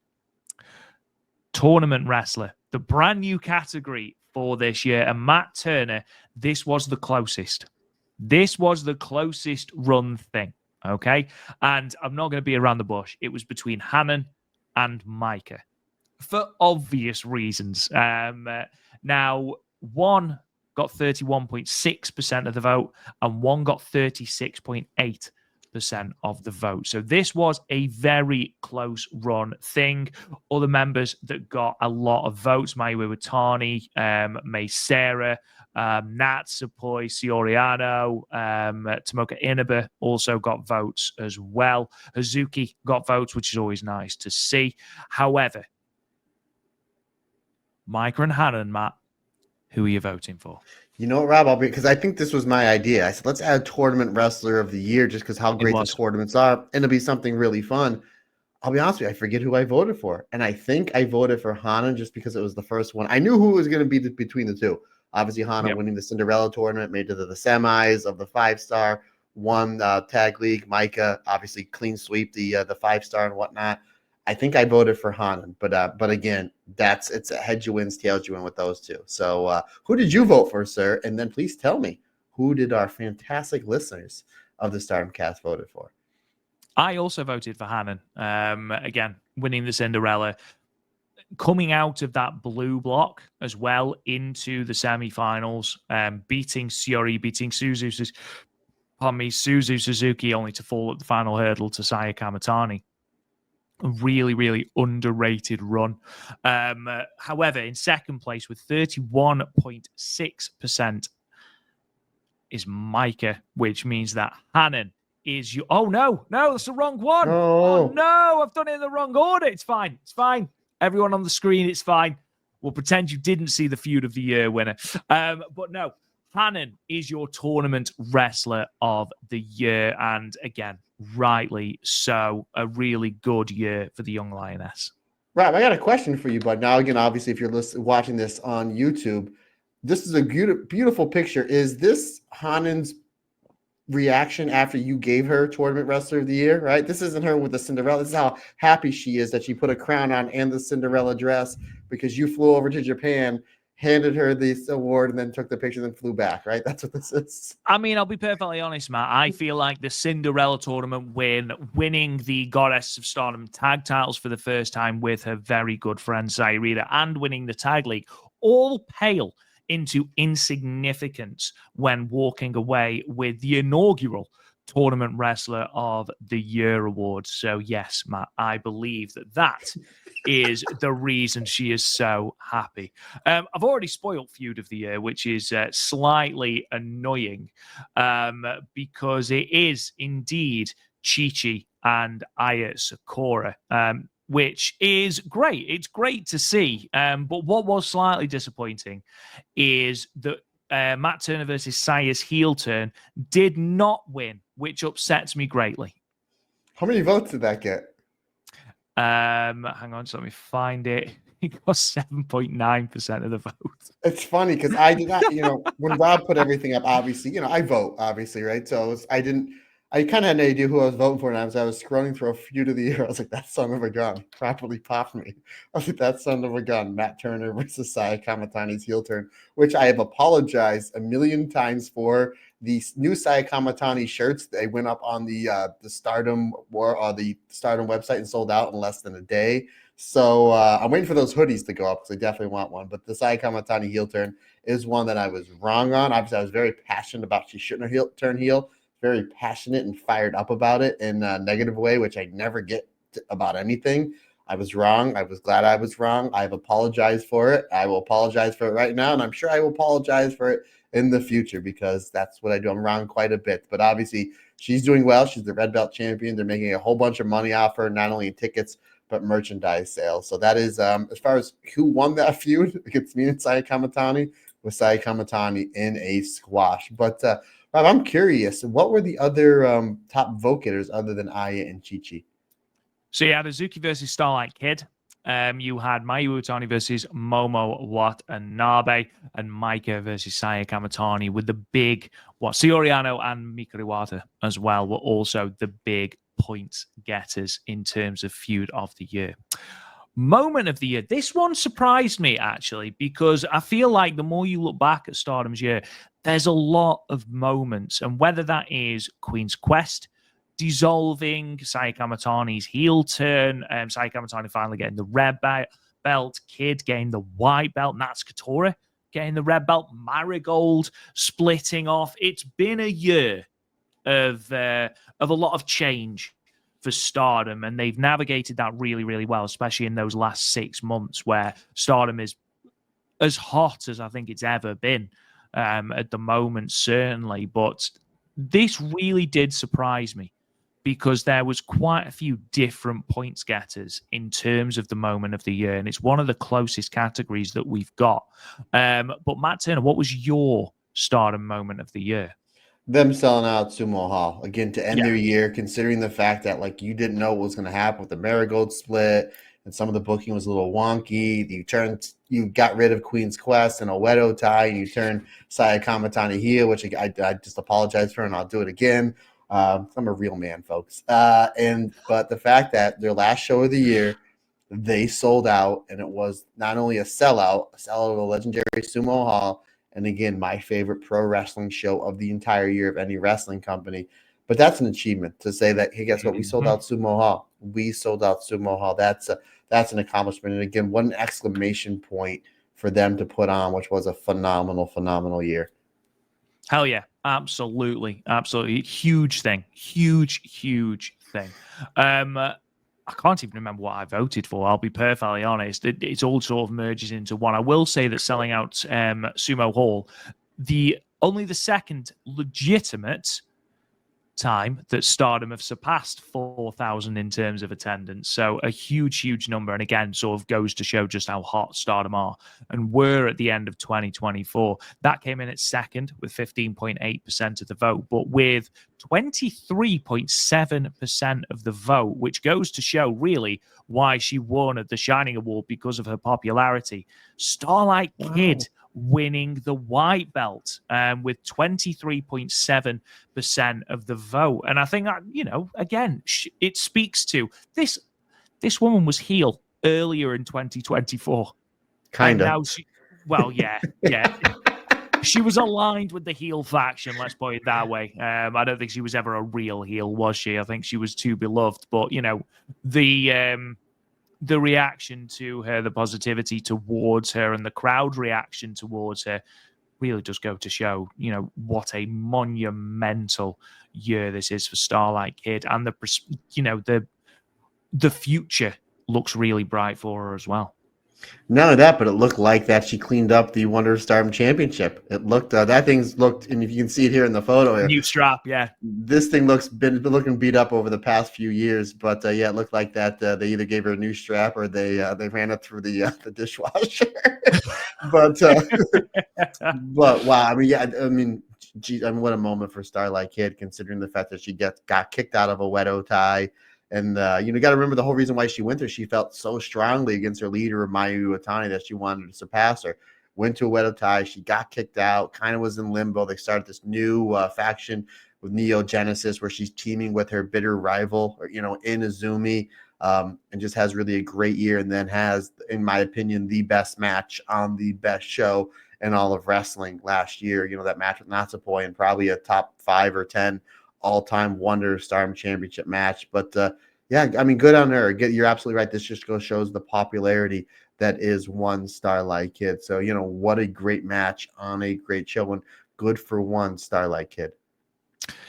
And then we move to faction of the year. Obviously, 6 categories. I've sort of lumped Uedatai and Hate into one, and they finished second, which is unheard of for any form of Uedatai in our Stardom Cast Awards. Now, I'm going to tell you, Matt, that one of these factions, Cosmic Angels, Stars, Hate, God's Eye, EXV, Neo Genesis, one got absolutely no votes. Now, that is the first time that's ever happened. And bearing in mind that we had a lot of entries, for them not to get any really does go to show just how cold this faction was at the end of 2024. Who do you think it was? It's got to be God's Eye. It was God's Eye. God's Eye got no votes at all, which, when you put it next to other factions, I suppose it's not really a surprise, really. But again, this one wasn't quite a runaway, but a significant portion of the votes went to this faction. Who did you vote for, Matt? Neo Genesis, they're like the cool faction, right? And but the fact they've only been a faction, they weren't a faction throughout the full year. I voted for Cosmic Angels, not just because of my love for one Tam Nakano. You have so predictable. You have red belt champion, 2 white belt champions in there, the artist champions. Oh, and the other 3 girls that are kind of on the the Cosmic Angels B team of Aya, Sayaka, and Yuna. They're fantastic, and they show that they can main event Korakuen Hall in Gerard and knock it out of the park. To me, and again, Neo Genesis was great. Don't get me wrong. But what Cosmic Angels did this year was just a completely different level. Whenever they mix up the factions, whether it's Meltier, whether it's Sorepoi, whether it's Yuna and Aya in a tag, whether it's Tam and Sayaka Korora, doesn't matter. It all works. And none of that, but we're going to get into it in a little bit. They put Aya Sakura in a random UWF rules match, and it was phenomenal. It was great, yeah. It was so good. But that's why I went with Cosmic Angels. Maybe my love for Tam helped out just a little, but I mean those other reasons, and the fact that there was no Queen's Quest this year, so that forced my hand too.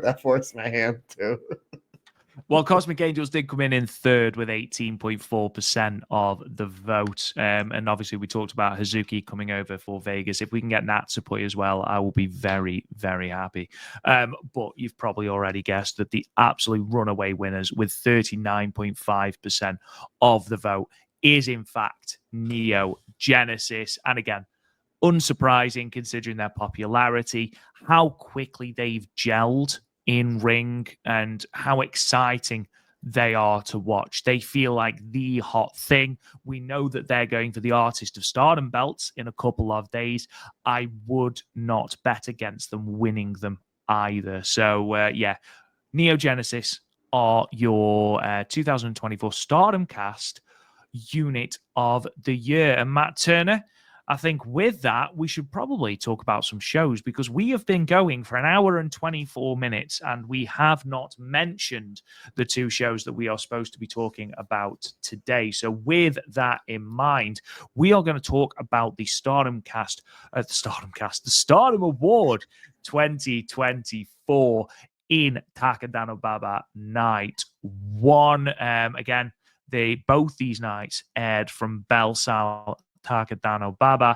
The attendance for this show on Saturday, the 25th of January, was 451. Now, this is the third highest attendance at the venue of the 14 times that Stardom have run it, and it is a 15.3% increase on the last time the company ran the venue, which was the 2023 Stardom Award show. So a big, big increase. And we'll talk a little bit about the collection number, or the combined number, should I say, for the weekend compared to last year, which gives us some indication of where we are. So in terms of results, singles match, Suzu Suzuki defeated the debuting Akira Kuragani with the tequila shot in 8 minutes and 11 seconds. Six-woman tag, God's Eye, Rani Yagami, Tomoka Inaba, and Kyoko Katatsu defeated Syuri, or should I say Momokogo, Koguma, and Waka Tsukiyama, with Tomoka Inaba pinning Waka with the Inaba drop in 9 minutes and 7 seconds. 8-woman tag match followed that. The Cosmic Angels team of Tam Nakano, Natsupoi, Syuri Ano, and Yuna Mizumori. They defeated Neo Genesis, Azumi Starlight Kid, and Meisera, and Motoi Hamabe. Yuna Mizumori debuting a brand new submission finisher that appears to be called Higo Makos. No idea what that means, but that's apparently what it's called. 14 minutes and 1 second on that match. Four-way tag team match followed next. The Cosmic Angels team of Ai Sakura and Sayaka Kurora defeated the EXV team of Hanako and Rian, the God's Eye team of Hina and Lady C, and the Stars team of Hanan and Saya Ida. Sayaka Kurora pinning Rian in 8 minutes and 31 seconds. Future of Stardom Championship on the line. Champion Miyu Amasaki successfully defended her belt for the second time against challenger Azusa Inaba. Miyu pinning Azusa with the Tenzai in 11 minutes and 7 seconds. And then in your main event, a Stardom All-Star team, Mayu Iwatani, Maika, Mina Shirakawa, Syuri Saki Kashima, and Hazuki defeated the hate team of Natsuko Tora, Momo Watanabe, Saya Kamatani, Tekla Rina, and Ruaka. Maika pinning Tekla with the Michinoku Driver 2 in 15 minutes and 57 seconds. So, Matt Turner, obviously, let's talk about the debut of Akira Kuragani to start off with. Both rookies debuted over this weekend. We saw Akira first against Suzu Suzuki. How do you think she did? What did you think of her presentation, her in-ring stylings? What did you think? A lot of great fire, a lot of great the footwork, the timing, almost what you'd expect somebody come out of the Stardom dojo, because you know they're trained really well. The basics, very fundamental, a lot of explosiveness, and didn't get tired. It's one thing to do it in training. It's one thing you can run up a hill all you want. Wrestling is so different. The bumping, the up and the down, the start, the stop. It's so different. You never saw her got tired. I thought she was great. Suzu did a great job leading her. Yeah. Knowing where she needed to go. And again, very much like Hanako, Yuzuki. I know Yuzuki's a Marigold, but bear with me. Rana, Aya, Motoi, Gangside Rian. You got two rookies there. That's right. You know, buddy. We got another pair of rookies here, especially with Akira, that I'm like, okay, like, and I'm not, it's almost at a point where it's like, I'm not shocked. You know what I mean? It's you'd be forgiven on somebody's first match if they were awful because it's their first match, but it's just like, seems like Stardom. It's just like potential. And it's like Akira has a ton of potential. Again, she was great. All the fundamentals were there. Suzu did a great job leading here. I thought this was terrific. And again, 8 minutes didn't overstay its welcome. Did what it needed to do. I had it 3.5 stars, but I'm really excited to see what Akira is going to do in the future. And again, who she's in the ring with, Suzu. You know what I mean? She's only going to be wrestling the best of the best, the Maikas, the Minas, the Natsupois, the Tams, the Mayus, the Saeedas, so on and so forth. That's why these wrestlers get so good so fast, because they're in the ring with great wrestlers. But I thought she was terrific. Aura as well. You know, as soon as she cut the curtain, I was like, geez, for on your first match, on your first entrance, you already have somewhat of an aura that you can't teach. Again, fantastic. I'm real excited for her. How about you, partner? What did you think? Yeah, thoroughly enjoyed it. I think in terms of the actual moves and stuff, I was actually a little bit more impressed with Uria on the second night. But in terms of the sort of intangibles, whether that's confidence, whether that's the facials, whether that's the selling in general, I thought that Akira had it all down, because Suzu actually gave Akira a lot of offense during this. She came out fired up, hit those drop kicks in the corner. I thought she gave a very, very good account of herself. And you're absolutely right. You know, the last couple of rookies that have debuted, we've sort of gone, okay, yeah, these look very good, and both these two look the exact same. Look like they've got a ton of upside. I'm very excited to see, obviously, what they're like mixing up. We know that they've got a singles match against each other at the Korakuen Hall show on Sunday, so presumably someone is going to pick up their first win. But I'm intrigued to see, obviously, where their paths go now and what sort of wrestler they end up sort of emulating, because I think in terms of style, Akira looked very much like she might be a sort of Syuri type wrestler. You know, whether it be the gear or whether it be the stylings that we've seen in the exhibition sparring. But here I felt like she wrestled a more traditional style, whereas Uria wrestled, especially to begin with, a more mat wrestling style, which I thought was quite cool. But no, really, really impressed. Again, I'm excited to see what they can do in multi-women matches, in particular when they are in the ring with a lot of people. What can they do? How are they going to come across? Because that's going to be the key moving forward. Moving on then to Syuri and Syuri versus God's Eye. Yes, Ronnie Yagami. It's because I'm getting all muddled up now. Momokogo, Waka, Tsukiyama, and Koguma all entered the arena wearing Syuri masks, presumably in an attempt to get Ronnie Yagami to do the Kuma dance. She did manage to see through the ruse, which I don't know how she managed it. But she was able to see that it wasn't Syuri in the ring. It was really funny when Tomoka Inaba is absolutely laying in kicks to Waka Tsukiyama and she's still wearing the Syuri mask. I thought that was really funny. But yeah, overall, I thought this was an entertaining match. And obviously, the feud between Ronnie Yagami and the Kuma dance continues. Comes the culmination in Korakuen Hall. Yeah, this weekend. This weekend, there was one. I don't know. I forget. I think it was Waka, but not only did they have the Syuri mask, but it was one of the three, either Koguma, Momo, or Waka. I think it was Waka. They did the actual Syuri entrance where she pulls the hood up and she looks around. Like, it was Waka. It was Waka. Yeah. And then they got into the ring, and the God's Eye trio did not take kindly to them mocking their leader, because they started beating the bejesus out of the three of them. They were not a fan. You're absolutely right. Waka still has the mask on, and then these three ladies who all throw really hard kicks, Tomoka, Kyoto, and obviously Rana Yagami, just beat the crap out of poor Waka. A lot of this match was based around a lot of, once we got settled in, we got the comedy with Koguma and Rana, which was really fun. Momo Kogo, for the limited time she was in the ring, so explosive, maximizes every second. And then we almost get a little singles match towards the end with Waka and Tomoka Inaba, which I thought was great. They did a great job building up the Inaba drop, with Waka getting out the first time and then Waka almost getting a near pinfall the second time. Then eventually Kyoto comes in, helps out, and helps Tomoka get the Inaba drop here. So again, Kyoto Katatsu has only been in this faction just about a month or so, is really fitting in well right out the gate. And we just talked about on the Stardom Cast Awards, the biggest awards, that they didn't get any votes. I wouldn't be shocked at this time next year if God's Eye wins Unit of the Year based on all this firepower they have and all this early momentum that they have, and what a turnaround that would be. But I think Kyoto is fitting in so well to this faction already. And again, really great closing stretch with Tomoka and one Waka. I have this at 3.5 stars, partner.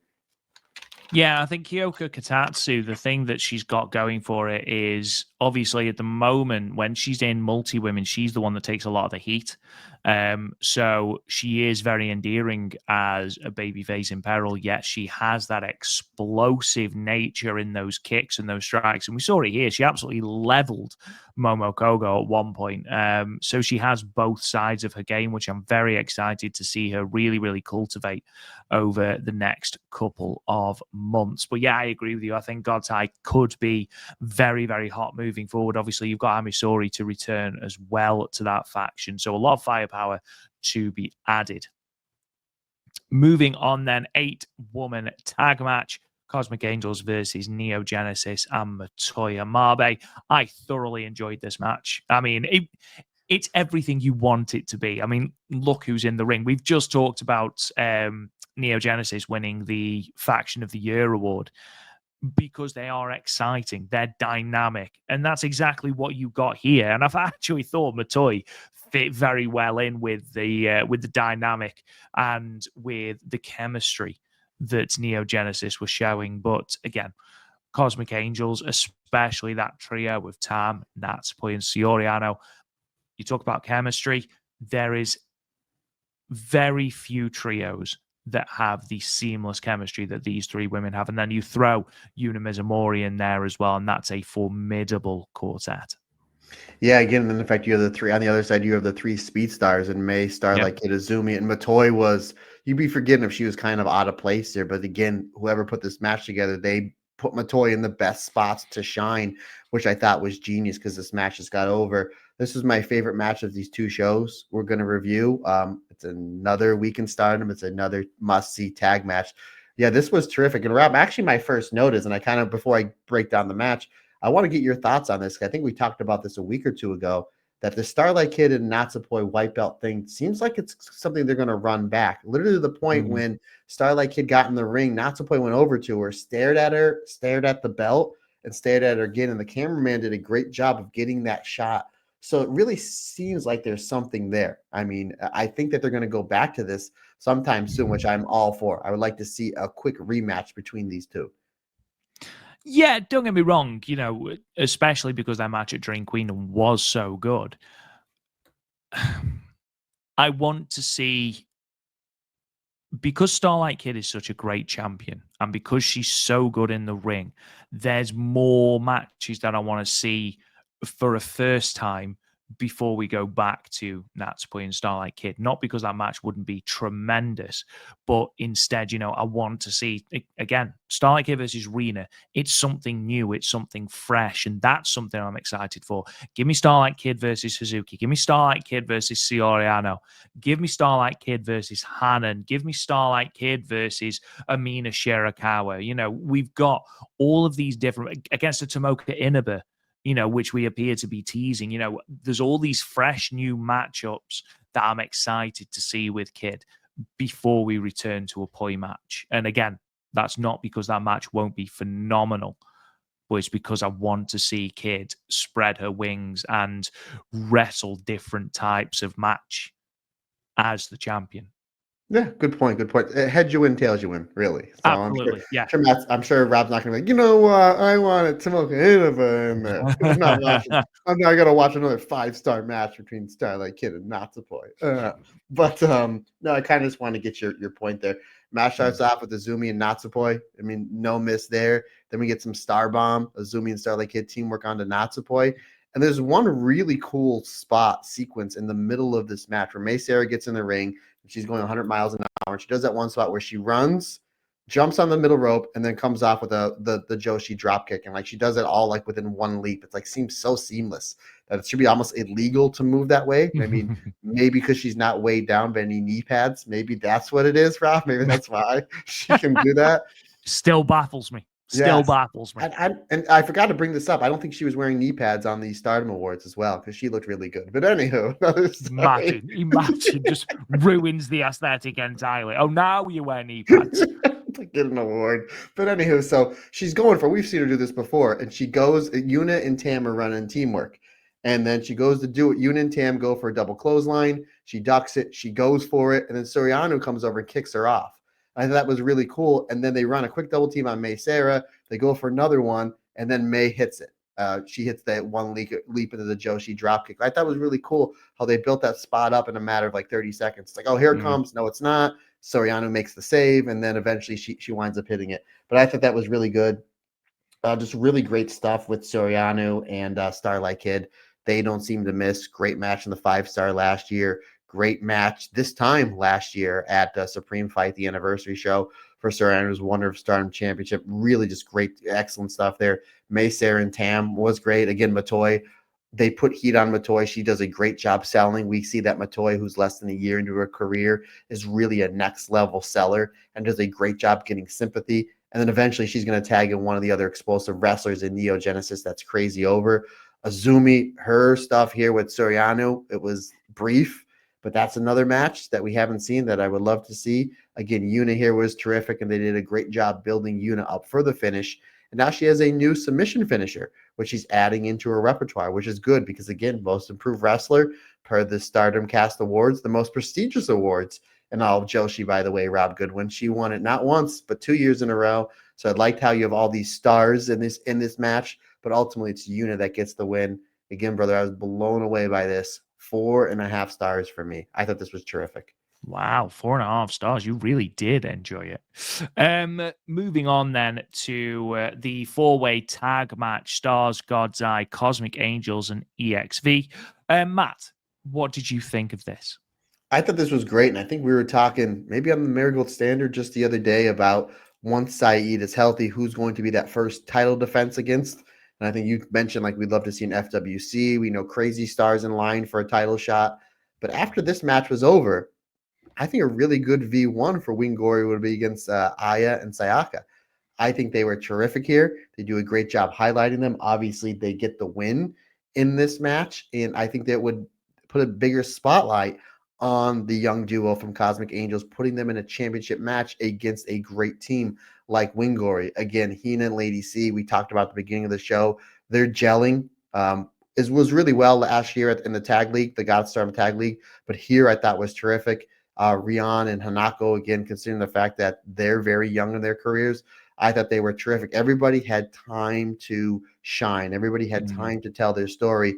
And again, ultimately, to me, it looked like Aya and Sayaka versus Hina and Lady C. That's a tag match I would like to see somewhere down the line. But I would love to see Aya and Sayaka get a tag title shot against Wingori. Because again, even though that their interactions in this match were brief, I thought they were really good. And another great tag match coming off another, the 8-person tag match we just talked about.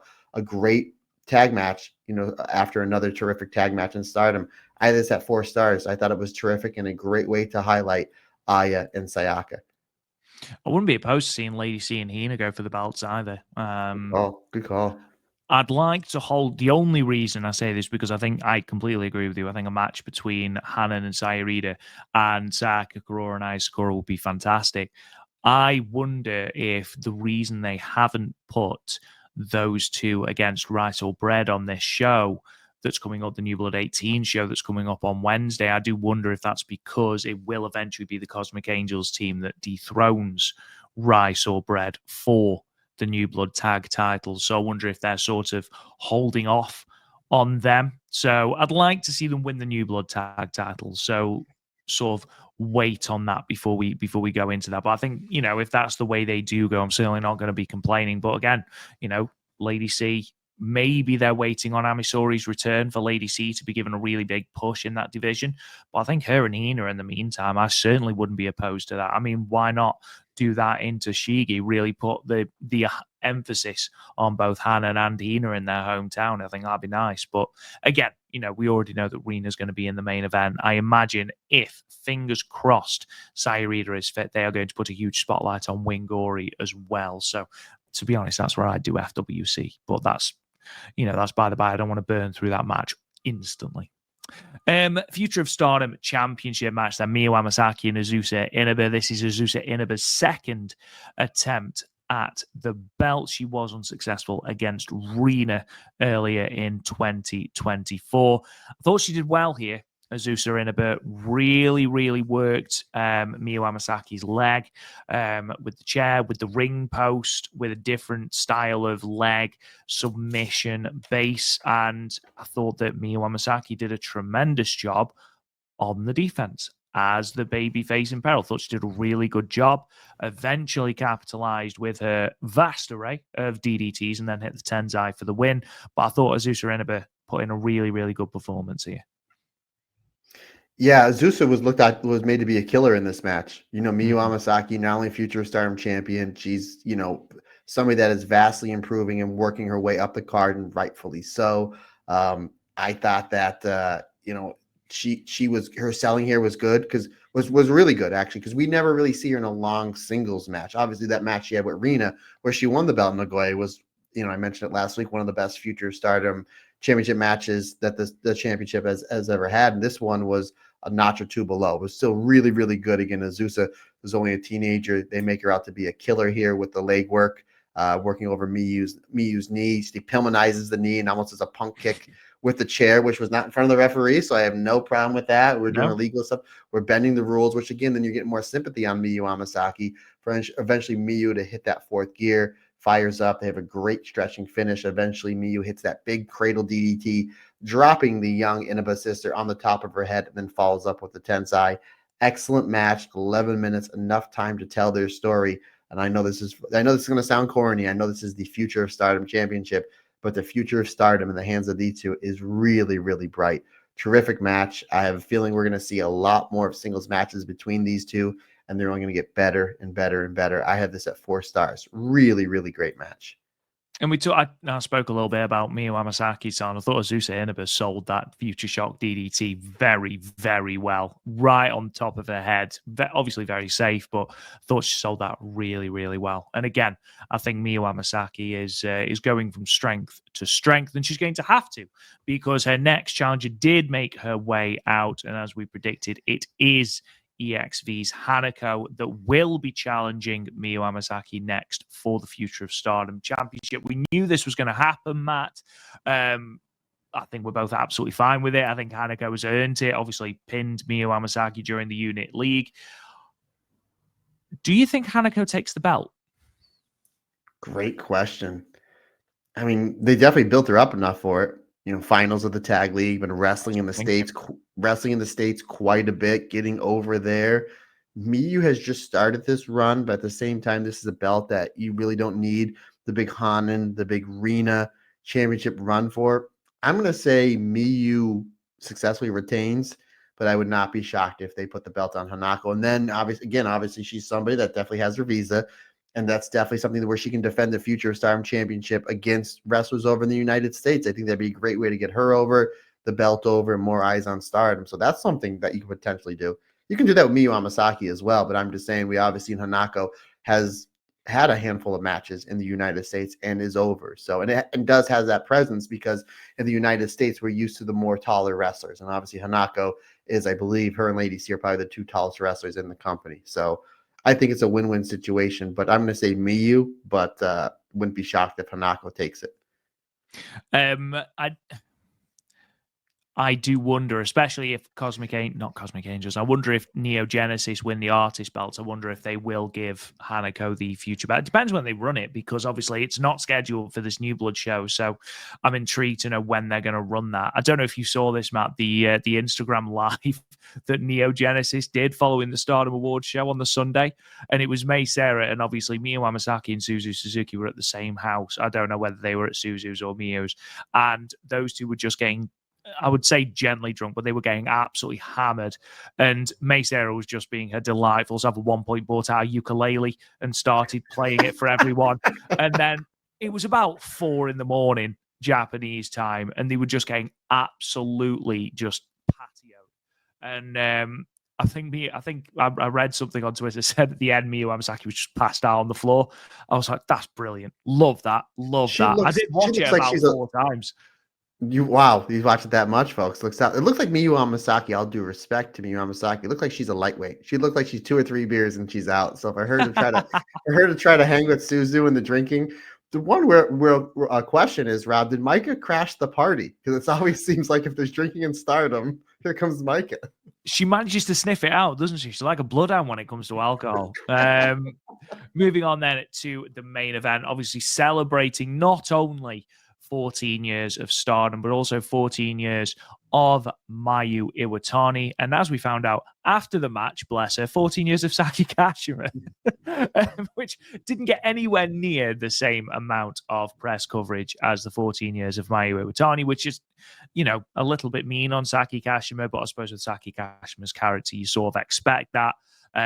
This was great. I thought this was a really fun main event. We are clearly building, as we mentioned earlier on the show, towards something between Micah and Tekla, which I'm not opposed to at all. I think it's a good undercard program whilst we wait for Micah to cycle back up to the red belt. Again, Mayu is Mayu. Tremendous. Almost missed the show because she got on the wrong train, because she's hilarious. But yeah, overall, fun to watch. Yeah, again, a lot of interesting matchups here. Obviously, you have Hazuki and Saya Kamatani. Anytime they're across the ring, you think of the best Wonder Stardom Championship match ever. Mayu and Momo, again, the chemistry between them two is undeniable. Micah and Saya Kamatani, they had a little bit of a throwdown here, and I think that might be the match maybe for All-Star Grand Queendom. Again, we shall see. We shall see. Momo and Syuri, anytime they get in the ring, it's just okay. Everybody else just stand aside. The other 5 wrestlers on each side stand aside because we got the Red Sea. Yeah, the grown-ups got some talking to do with their feet, and it's just the back and forth, back and forth. Hazuki and Mina Shirakawa had like really good tag team chemistry. Like they were doing like tag moves together, which I thought was really, really interesting. But a lot of this match was just playing the greatest hits. Like you just had, Hazuki played her role, Micah played her role. Rina I thought was great here. Natsuko, obviously, you get the wild brawl because it's a multi-person match with hate, and it's the end of the show, so we got to clear everybody out of their seats because why not? But you're absolutely right. Eventually, this boils down to a singles match with Tekla and Micah. Really great, interesting stuff. And again, a pairing we never really seen before. Since the split of DDM, we've never seen them. They kind of just went their separate ways. Tekla got injured, heel turn. Micah was red belt champion. So I think there's a good way to bring them together because you're taking Tekla, who's kind of almost like lost in the shuffle right now. We're not sure what we're doing with her other than things that a heel would do. And you're putting her up there against one of, if not the best wrestler in this company in Micah, and let her give her a program. So what that's going to do is win, lose, or draw, you're just going to accentuate Tekla. You're making Tekla a bigger star. And then again, it gives Micah something to do where eventually we're going to build Micah up to either a white belt or a red belt match somewhere in the next few months because it's Micah and she's undeniable. But ultimately, this was a really fun match. It's just really about the baby faces getting, their revenge on the heels. Easy story to tell. 3 3/4 stars for me. Yeah, they did try and get Mayu and Saki Kashima to pose for a picture post-match, but no, Mayu walked away. Clearly, the feelings of betrayal run deep in the icon, and rightly so. We move on then to night 2 of the award ceremony. This is where the awards themselves were actually given out. And we did have another ruck of matches as well. This was again from Belsal Takadanobaba, Sunday the 26th of January, which was also Waka Tsukiyama's birthday. So there you go.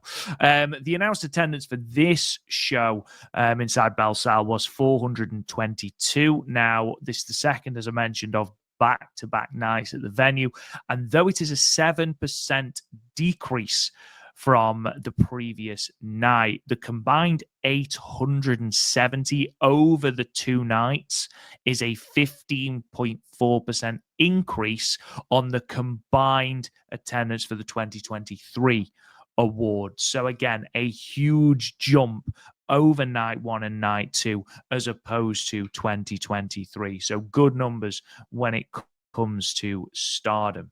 In terms of the matches themselves, then, Meiko defeated the debuting Yuria Hime with Meiko submitting her with the rear naked choke in 9 minutes and 7 seconds. In a UWF rules match, which I know Matt can't wait to talk about, Kyoka Kotatsu defeated Aya Sakura, submitting her with the Achilles lock in 8 minutes. 8-woman tag team match, God's Eye team of Hina, Saki Kashima, and Lady C, and Matoi defeated the EXV team of Mina Shirakawa, Hanako, Waka Tsukiyama, and Rian. Saki Kashima pinning Rian with that super hot knee in 9 minutes and 59 seconds. In a tag team match, the Fukuoka Double Crazy team of Azuki and Koguma, they defeated the God's Eye team of Syuri and Rani Yagami. Koguma rolling up Rani Yagami with the Kuma roll in 13 minutes. 8-woman tag match, the Stars team of Mayu Iwatani, Hanan, Saya Ida, and Momokogo defeated the Cosmic Angels team of Tam Nakano, Natsupoi, Sayaka Kurora, and Yuna Mizumori. Hanan gained the victory over Yuna with the blockbuster hold in 11 minutes and 59 seconds. In what was billed as a Wonder of Stardom Championship #1 contendership match, Rina defeated Saori Anou with the jackknife pin in 11 minutes and 16 seconds. Huge, huge statement of intent. Saori Anou does not eat a lot of pinfalls. For Rina to do that for the white belt, I think that's a huge, huge moment in her career. And then in the main event, it was a 10-woman tag. The Neo Genesis team of Starlight Kid, Azumi, Miyu Amasaki, Suzu Suzuki, and Mei Seira defeated the Hate team of Natsuko Tora, Saya Kamatani, Momo Watanabe, Tekla, and Ruaka. Suzu Suzuki pinning Ruaka with the tequila shot in 11 minutes and 35 seconds to make sure that she goes into Korakuen Hall and her red belt match with Saya Kamatani with all of the momentum. So let's talk then, Matt, about another rookie's debut. And that, of course, is Yuria Hime. I thought she did tremendously well. I thought her look was tremendous. Her music, very, very catchy. Proper earworm, that one. But I thought in ring, especially to start with, attempting grappling and mat wrestling, fair play. Fair play. And I think she did it well as well. It didn't seem to be something she was uncomfortable with. I think her and Meiko had very good chemistry. Meiko didn't give Yuria as much as Suzu gave Akira. However, in the same fashion, it did almost feel like Meiko was being more supportive of Yuria. It was a case of, right, yeah, you're down, but now I want you to hit me. I want you to hit me again. I want you to hit me again. And then obviously Meiko absolutely beheads her with a lariat, and then obviously leads into the finish. But yeah, another very, very solid debut from a Stardom rookie, Matt. Yeah, you're absolutely right. Yuri did a great job going grapple for grapple with Meiko. We make it mention all the time. We get Meiko and Syuri. I want to see that grappling to start off because the two of them are so good. And Meiko might be the second best grappler in this company behind Syuri. And the fact that Yuri is able to hang with her in her first match shows we may have another next level grappler on our hands here in Stardom. But you're right, like Meiko doesn't give nowhere near as much to Yuri as Suzu did to Akira the night before. There's one point where Meiko just keeps body slamming her over and over and over again. I was like, okay, please. It was like just about 4 of them, yeah. Yeah, I was like, well, hey, if it's working, keep running the same play. But I was just like, man, Meiko's getting a workout here because she's got a scoop, slam, pick back up, scoop, slam. So Meiko got her cardio in as well. But yeah, I mean, she did a good job pacing at certain points where it's like, slow down, sell, let's work on your selling, which is a lot of times what a lot of these rookies are going to do, work on your selling so you can build up sympathy, and then you're building up sympathy to whatever move you're going to be working on in future matches or at the dojo. But ultimately, it was a fun match. Again, another rookie that has a lot of potential here, and Meiko did a good job. A really good job, basically just showcasing what she can do early on in her career. In her first match. And I like how Meiko won with a rear naked choke. We don't see Meiko winning enough matches with that because a lot of these Stardom wrestlers, as partner, they have like their roll up, they have their big bomb finisher, and then they have their submission move. Where Meiko really doesn't have a submission move. We've seen her use the Kata Hajime, the Taz mission from time to time because of her judo background. but I'd like to start seeing her win some of these matches, not just the rookies, but maybe even like the big main event matches with her rear naked choke or the kata hajime, because she's really good at it. Again, this match 3.25 stars, good opener. And again, the fact that we have another rookie on our hands, and I'm really interested to see how she's going to develop over the next few months. Yeah, absolutely. I feel like we only ever really see Meiko win matches with those 3 impact moves, the Michinoku driver, a nuclear finish, the wrist clutch variation, the Enkuratoshi or the Suzanka. She doesn't really have that submission game. So again, quite refreshing to see her break that out.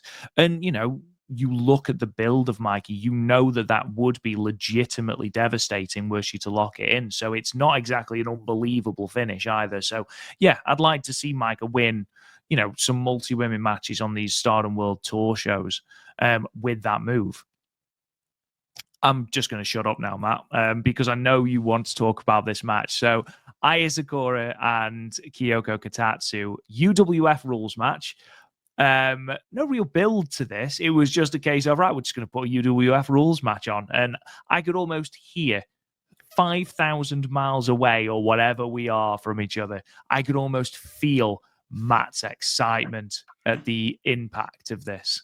Hold on, Rob. I'm going to see how far away we are from each other real quick here. Okay, fair enough. Fair enough. I'm just going to put Stoke, England in here. So hold on. Yeah. This is great podcasting for those in the audio realm. Here it is. This is what it's all about. I'm just curious. I mean, I am also quite curious now. Yeah, it just gives your population. It's literally the other side of the earth. Look at that. It gives me usually when you map quest something, it gives me Earth. Right, I tell you what, you carry on with this match. Go ahead. So, and I'll find out. So when this match was announced, a lot of people were tweeting at me. They're like, "Oh, Matt, it's a UWF rules match, but it's no Syuri. How good can it be?" Kyoko Katatsu. Remember, my introduction to her was at Josh Barnett's Bushido Bloodsport, where she took on Konami, and I was blown away by her. Aya Sakura is somebody that is really, really moving up the card, especially with the striking. I mean, that match she had with Chi-Chi at First Dream was hard hitting, right up my alley. And the one thing, partner, that I noticed right away, no shoes. No shoes. A proper MMA, or, go back to the 80s and 90s, UWFI rules match. And the fact that this went 8 minutes, didn't wear out its welcome, because UWFI, Bloodsport rules can be tricky to do, but you don't need 20 minutes to go and do it. So they start out by trading head kicks and then mid kicks and then low kicks, almost like you would see in a Muay Thai fight where they're trying to gauge the distance and the timing. Eventually we get the strikes, the heavy strikes. Kyoko Katatsu takes her down. She triumphs for the arm bar. Aya's able to get out, work the kicks, and then works the triangle chokes. Really great stuff. Great mat-based wrestling back and forth. We do see Kyoko Katatsu hitting an enziguri, flooring Aya Sakura. She locks in the rear naked choke. Aya Sakura is able to get out. She hits a big knee and head kick that drops Kyoko Katatsu almost for the knockout. She follows that up with a rear naked choke, but it's eventually Kyoko Katatsu hitting the knee kick combination that leads her into the knee bar takedown and then transitions to the Achilles lock for the tap out finish. I thought this was great, and the fact that we can do these matches now, and Syuri doesn't have to be involved for them to be entertaining.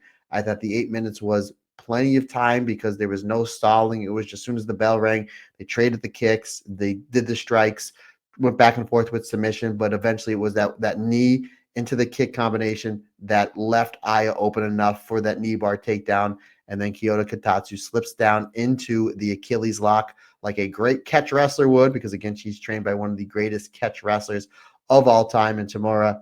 4 stars for me. I thought this was great, and I would love to see two of these wrestlers on more UWF rules match. Rob Goddard, I see you have a big smile on your face. How many miles away is northeastern Pennsylvania from Stoke on over there in England? 3,409 miles, 5,486 kilometers. So I wasn't a million miles off. Just a couple of thousand. So yeah, absolutely, really, really good match. Again, I know that you are a big advocate of the UWF style, the more realistic shoot wrestling style. I really enjoyed this. I've enjoyed pretty much every single one that Stardom have put on. I think the only one I was a bit like was Syuri and Saki Kashima. simply because I don't think Saki Kashima has any real experience in terms of UWF rules. But this was a really good one, even if it lacked a bit of build. I still think that both women excelled in this area, and I'd actually like to see more of Aya Sakura in this type of match. You know, we've seen Kyoko Katatsu do this sort of thing, you know, a blood sport where she took on Konami. But again, I'm very interested to see what Aya Sakura can do in this sort of vein. Moving on then to 8-woman tag, God's Eye and Matoi versus EXV. Mr. Matt Turner, tell me what you thought of this. Again, Lady C and Hina, phenomenal teamwork here. Again, obviously Matoi was great. Saki Kashima, she stays out of the way. She does her gimmick until the end where it's time for her to come in and hit the super hot.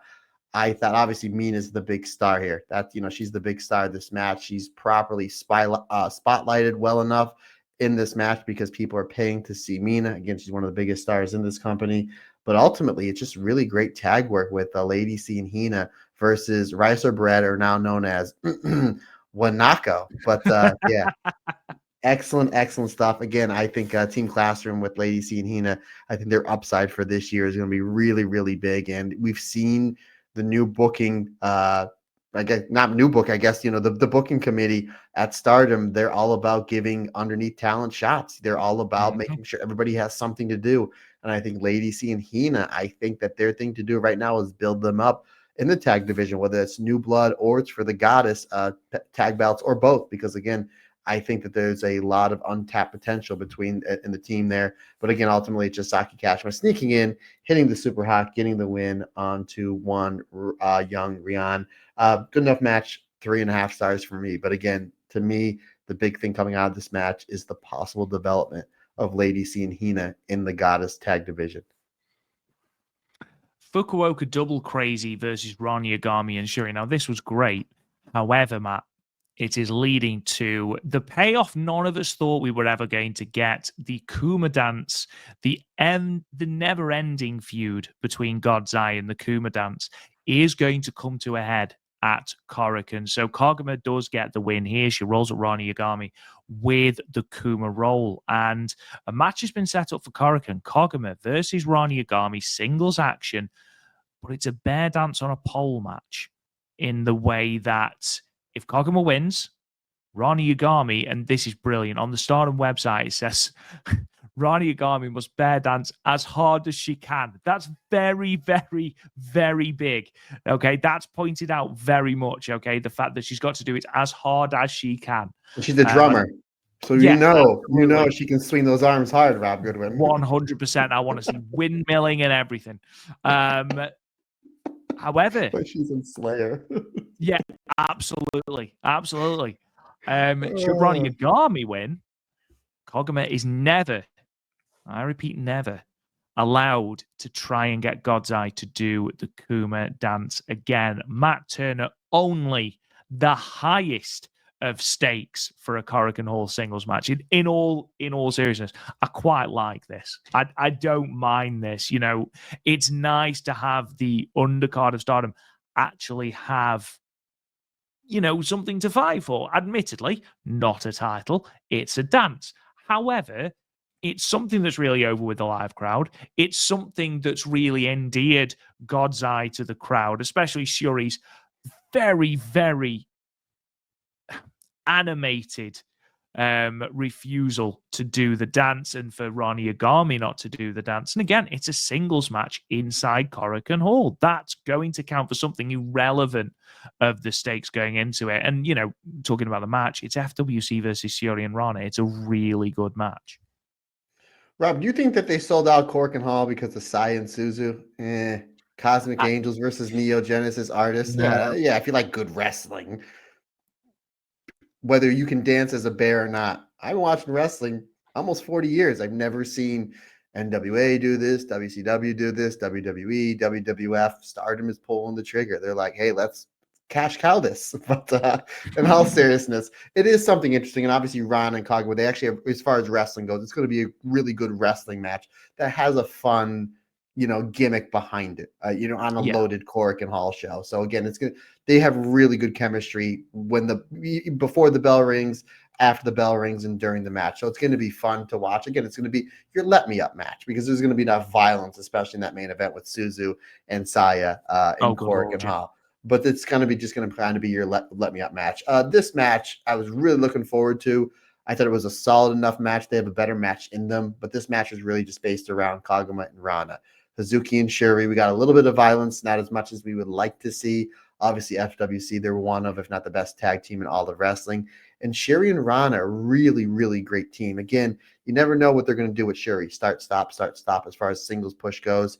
I wouldn't mind seeing Syuri and Rana maybe make a run to challenge a Wingori for those goddess belts because they work similar style. They're excellent together. And obviously, FWC here was good. Again, this match was just built around Rana and Kagama.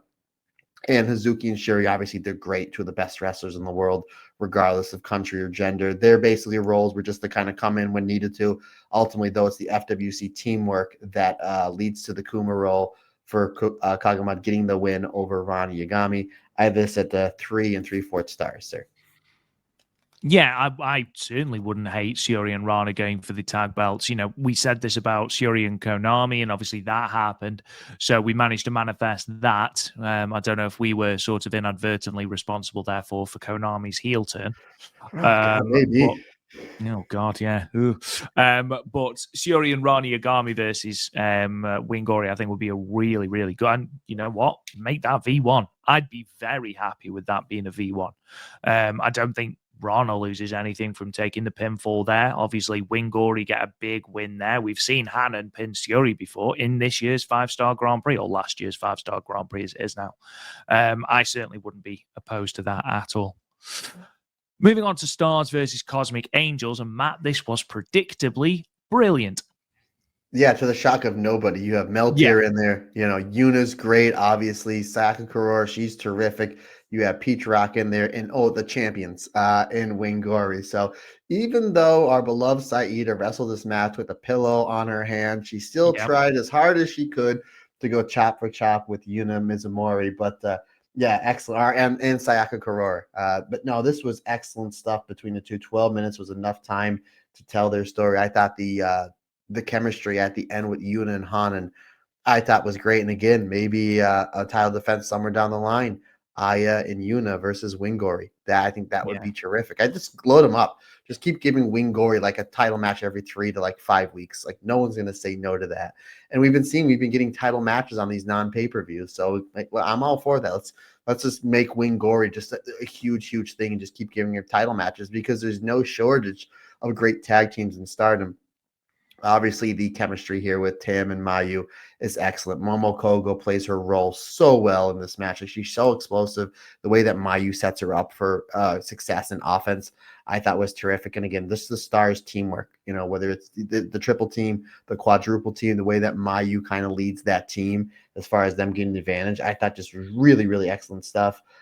Again, I like how that anytime that Yuna or Aya got into trouble, Meltier, basically your two leaders of this faction, would come in for the save, like super kicks all around. There wasn't a lack of super kicks in this match whatsoever. But eventually, though, it is Momo Kogo hitting this, and I like this, that Momo Kogo hit the springboard plancha that basically took out the other members of Cosmic Angels in order for open up the door for Hanan to hit the Hanan special or the blockbuster hold onto Yuna. So it wasn't the Miyu, moonsault. It wasn't the Miyu insane suicide dive. It was the Momo Kogo springboard plancha that held everybody out of the ring for enough time for Hanan to get the win here. And I like that. I like how they made Momo Kogo look like a big star in this match. Phenomenal match. Look who's in it. 4 stars for me. I mean, you said about championship matches for Wingori versus Meltier. Oh, boy. That would be absolutely phenomenal. And do you know what? I know that we sometimes say about time limit draws and their place in wrestling. I would not hate Wingori versus Meltier getting 30 minutes at all. So maybe one day in the future, imagine that at All-Star Grand Queendom. Yeah. Or Meltier versus Wingori. Even if you put that in Korakuen in front of 1,500 people as your main event, because they're going to be hot for the whole. Because Korakuen, obviously, it's your more intimate crowd. The acoustics there are really well, so you get. I'll take that anywhere. KBS Hall, give it to me in Vegas. I'll take that anywhere. Ooh, stop it, you. baby. Stop it, you. Mel Tier coming out singing Tear Tales and Double Oh Frontier. God, I'm over it. there crying. Your music changed me, Mel Tier. Your music changed me. And then you just see my wife throwing the ring at me. Oh, I'd be helping her. How dare you, sir? How dare you, sir? Kirsty's just looking at them going, what is happening? Who are these people? This is what he does. He's just really into his music, okay? He really resonates with those words. Oh. The Wonder of Stardom #1 contendership match, then, we did say about how much of a pivotal moment this could be for Rina should she pin Syuri Anou. She did. She does it in, shade over 11 minutes. Not necessarily a definitive win with it coming via jackknife roll-up, but even so, a pinfall over a former Wonder of Stardom champion, a former two-time Wonder of Stardom champion, the current artist of Stardom champion, a former goddess of Stardom champion. Syuri Anou is a decorated champion in Stardom, and Rina pins her here clean. So, huge moment for her. Obviously, Rina then challenges Star Kid, spits in her face, and basically says, I want you on the 24th of February in my hometown for Path of Thunder at the Utsunomiya Light Cube. Starkid agrees. That match has since been made official for that show. I'm hoping it's going to be the main event. I'm pretty sure it will be. And I'd love that to get 15 minutes in for Rina to really be given. And Starlight Kid's going to give her loads. But this match itself, I thought was really, really good. Again, Syuri Anou looked for all the world like she was going to win, got surprised, took her eye off the ball. And I thought Rina looked really good here. But again, I think these two have a better match in them. Yeah, because they went for the surprise finish. And I just realized that something that went into my warped mind. For all you Kiss fans, this Path of Thunder show, I'm going to be calling it Path of Thunder, dun, dun, dun, and rock and roll for the God of Thunder song for you Kiss fans. So that's what I'm going to, since Rob used to yell the conversion and the fact that we didn't see the Tom's Tundra in this match. We did not. We're just going to keep going with these gimmicks. So I'm going to keep calling this show until it happens, the Path of Thunder and rock and roll. Anywho, yeah, you know what, Rob? It was this match. A lot of people thought, excuse me, I'm all over the place here. I saw when this result went up on Twitter, a lot of people were shocked for the finish. And I think me and you kind of called this. Like, no, this is going to be Rina's big step up in order for her to challenge for the Wonder of Stardom Championship. But the fact that she won this match and she won it clean, like she won in a surprise finish, but it wasn't like 84 hate interference, 2 ref bombs, Konami coming back with the spray can, nothing like that. She won this match relatively clean. And this match was like nonstop action from the word go. And I like how Rina is like on the offense quickly. And I love how Syuri Anou builds her comeback up. It's like move after move after move. She hits that insane Inseguri, and then she hits the perfect plex, as I dub it. And then she hits that straight jacket rolling neck snap. So I like how Syuri Anou just changed her big moves like one after another to start building towards her finish. So I really like that. Hina's eventually, Rina slows down Syuri Anou with a hydrangea. Syuri Anou gets out. Rina comes back with a hydrangea bomb, which I like she does, and then she she follows that up into that diving knee bomb from the second rope, which I thought was great. Then Syuri Anou hits a huge German suplex. She goes for the Potter ring, but when she does, she rolls all the way through and catches Syuri Anou with the jackknife pin, getting a surprise win. You're absolutely right. 11 minutes. I would love to see this go 17, 18 minutes. I agree. They definitely have a better match in them. But for the story they're trying to tell and keeping Syuri Anou strong, the finish made sense. She's building. She goes for the Potter ring, but Rina is just too smart, too cagey. She rolls through, jackknife pin, surprise win. Syuri Anou loses nothing here, but at the same time, make sure Rina looks good enough so she's going to look like a credible threat to Starlight Kid's Wonder of Stardom Championship. This was a great match. The great chemistry between these two. 4 1/4 stars for me, my friend. You're right, and I think it actually helps Rina the fact that she outsmarted Syuri Anou. It wasn't, a definitive win, as we mentioned. It wasn't the Pink Devil. It wasn't the Hydrangea. But she was able to outsmart a former Wonder of Stardom champion, and that certainly puts her in good stead moving forward. Syuri Anou loses absolutely nothing here Obviously, just took her eye off the ball, and Rena was able to capitalize. I'm very excited for the title match. I think it's a lock that Starlight Kid retains, but I have every faith that Rena will put on a fantastic performance, and I do think that she'll be in this year's 5-star Grand Prix. Oh yeah, we haven't seen her in the past few, so this will be basically new, almost main event Rena. So yeah, I mean, look at the wrinkles, look at all the great matches she can have with the Poi, with the whole roster. Let's just say it. Look at all the great matches Rena is going to have, because she's just going to be better 7 months from now, especially getting a main event match against Starlight Kid. Yeah, good point, buddy. I'm excited for Rena in the 5-star. Oh, it's happening. 100% it's happening. And then, of course, your main event, Neo Genesis versus Hate. Matt, obviously our final confrontation between Suzu and Saya Kamitani before their red belt matchup. How do you think each team fared? Again, I feel like it was your standard fare in the best possible way. You'd got Hate being Hate, and you've got Neo Genesis overcoming the odds, which again, when you've got people like Azumi, Starlight Kid, Mei Seira, and even Miyu Amazaki, and then of course the destroyer that is Suzu Suzuki, I feel like that's quite a formidable team to be put up against. Yeah, simple story. You want to send the fans home happy. You have your big heel faction that has your main champion, and then again, the cool kids, as I call them in Neo Genesis, or as we referred to them last time, Suzu Suzuki and her younger sisters. So her younger absolutely. It looks like Suzu Suzuki is babysitting, yeah. Look at even in that picture, everybody's all smiling. Suzu's is like, oh, I gotta take the van. I gotta take mom's van. Have you seen the photo of Neo Genesis at the award ceremony? And Suzu Suzuki is in the middle. Looks brilliant, looks absolutely brilliant, but genuinely looks like she is babysitting them. Looks like she's babysitting her drunk little sisters at their prom. I wouldn't say. I think like Suzu's the one that's drunk. I just think that they're being like over energy. Like, oh my god, the new Britney Spears song's on, or whatever these kids are listening to these days. The new Taylor Swift song's on. Oh my god. Oh my god. I don't know.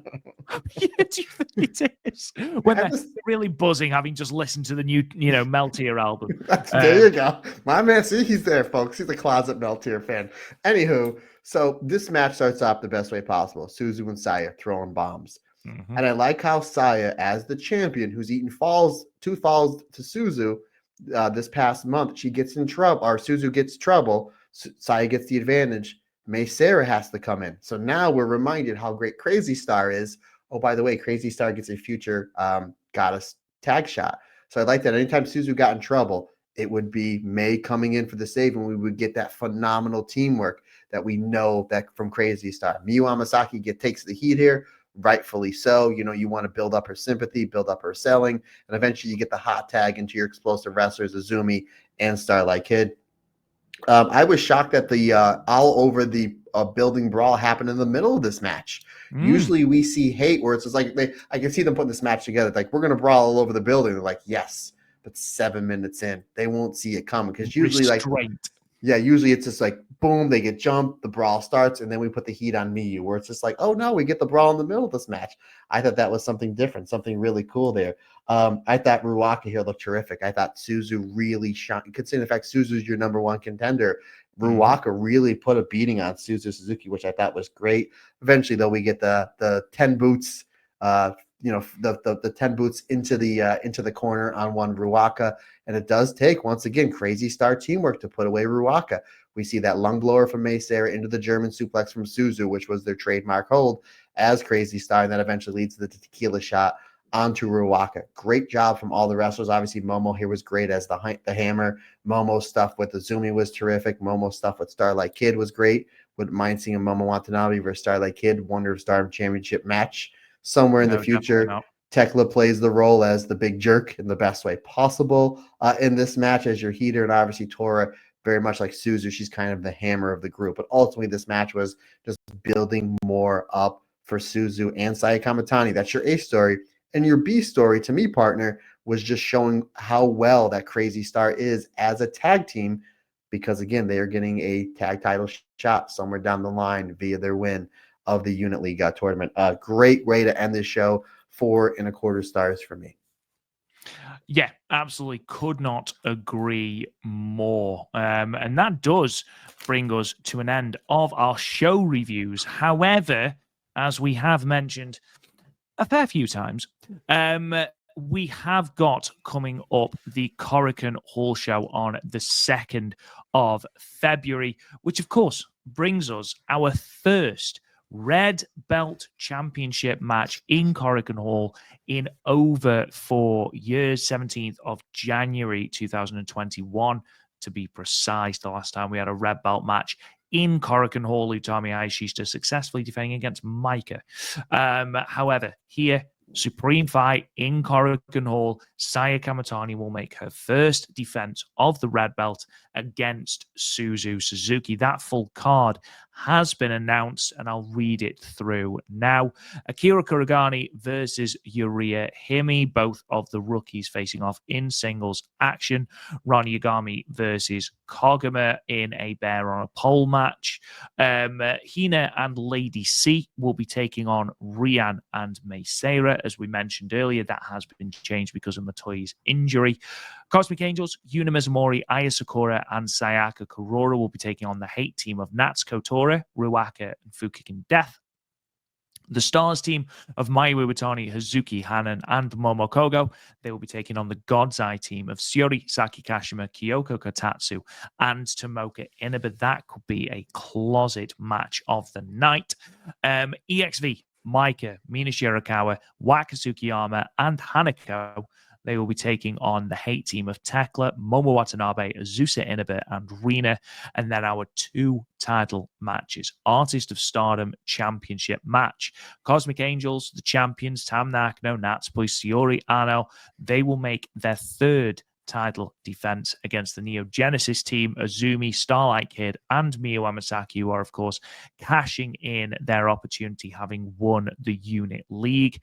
And then the World of Stardom Championship on the line. Saya Kamatani defending for the first time against Suzu Suzuki. So, Matt, obviously, when we do the preview for the website, we will go through every single match and give our predictions. Before we do that, what are your thoughts about this card? What are you looking forward to, aside from, obviously, those 2 title matches? And are we going to see some new champions? Card looks really good. Those 8 persons look excellent. It all depends on what starts. I don't think the rookies. They're probably going to put the rookies on first, but I don't think it should start. I think it should be one of the 8 persons, probably the God's Eye versus Stars, because we've known they give away the first match free on YouTube, but maybe they give 2 away. But regardless, I think the hate versus EXV, I think you're going to see a more shine on Tekla versus Micah. And, yeah, agreed. And I wouldn't be shocked at the next Korakuen Hall they have a big singles match there to kind of, because I don't think it's going to be a one-off with the 2 of them. I think they're going to have a few matches. Obviously, 8-person tag. I wouldn't be shocked to see Momo and Tekla Heat Supreme versus Hi Mate, Hanako, and Micah. You can kind of break that up a few different ways. But ultimately, my friend, I mean, those last 2 matches, what we're assuming is going to be the last 2 matches of Cosmic Angels versus Neo Genesis for the artist belts, and of course, Suzu versus Saya Kamatani.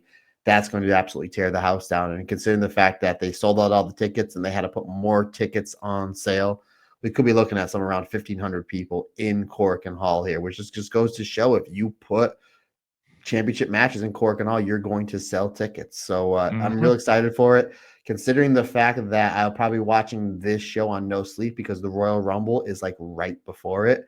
So and we have to see if one EO, which we'll talk about literally briefly, and our EO and KAIRI watch. We have to see if EO is going to win, and if my the man who taught me pro wrestling, one CM Punk, wins the men's Royal Rumble. So this could be a very exhausting but very fan-filled night for one Matt Turner. But looks like a really solid card. Again, Korakuen Hall is always special.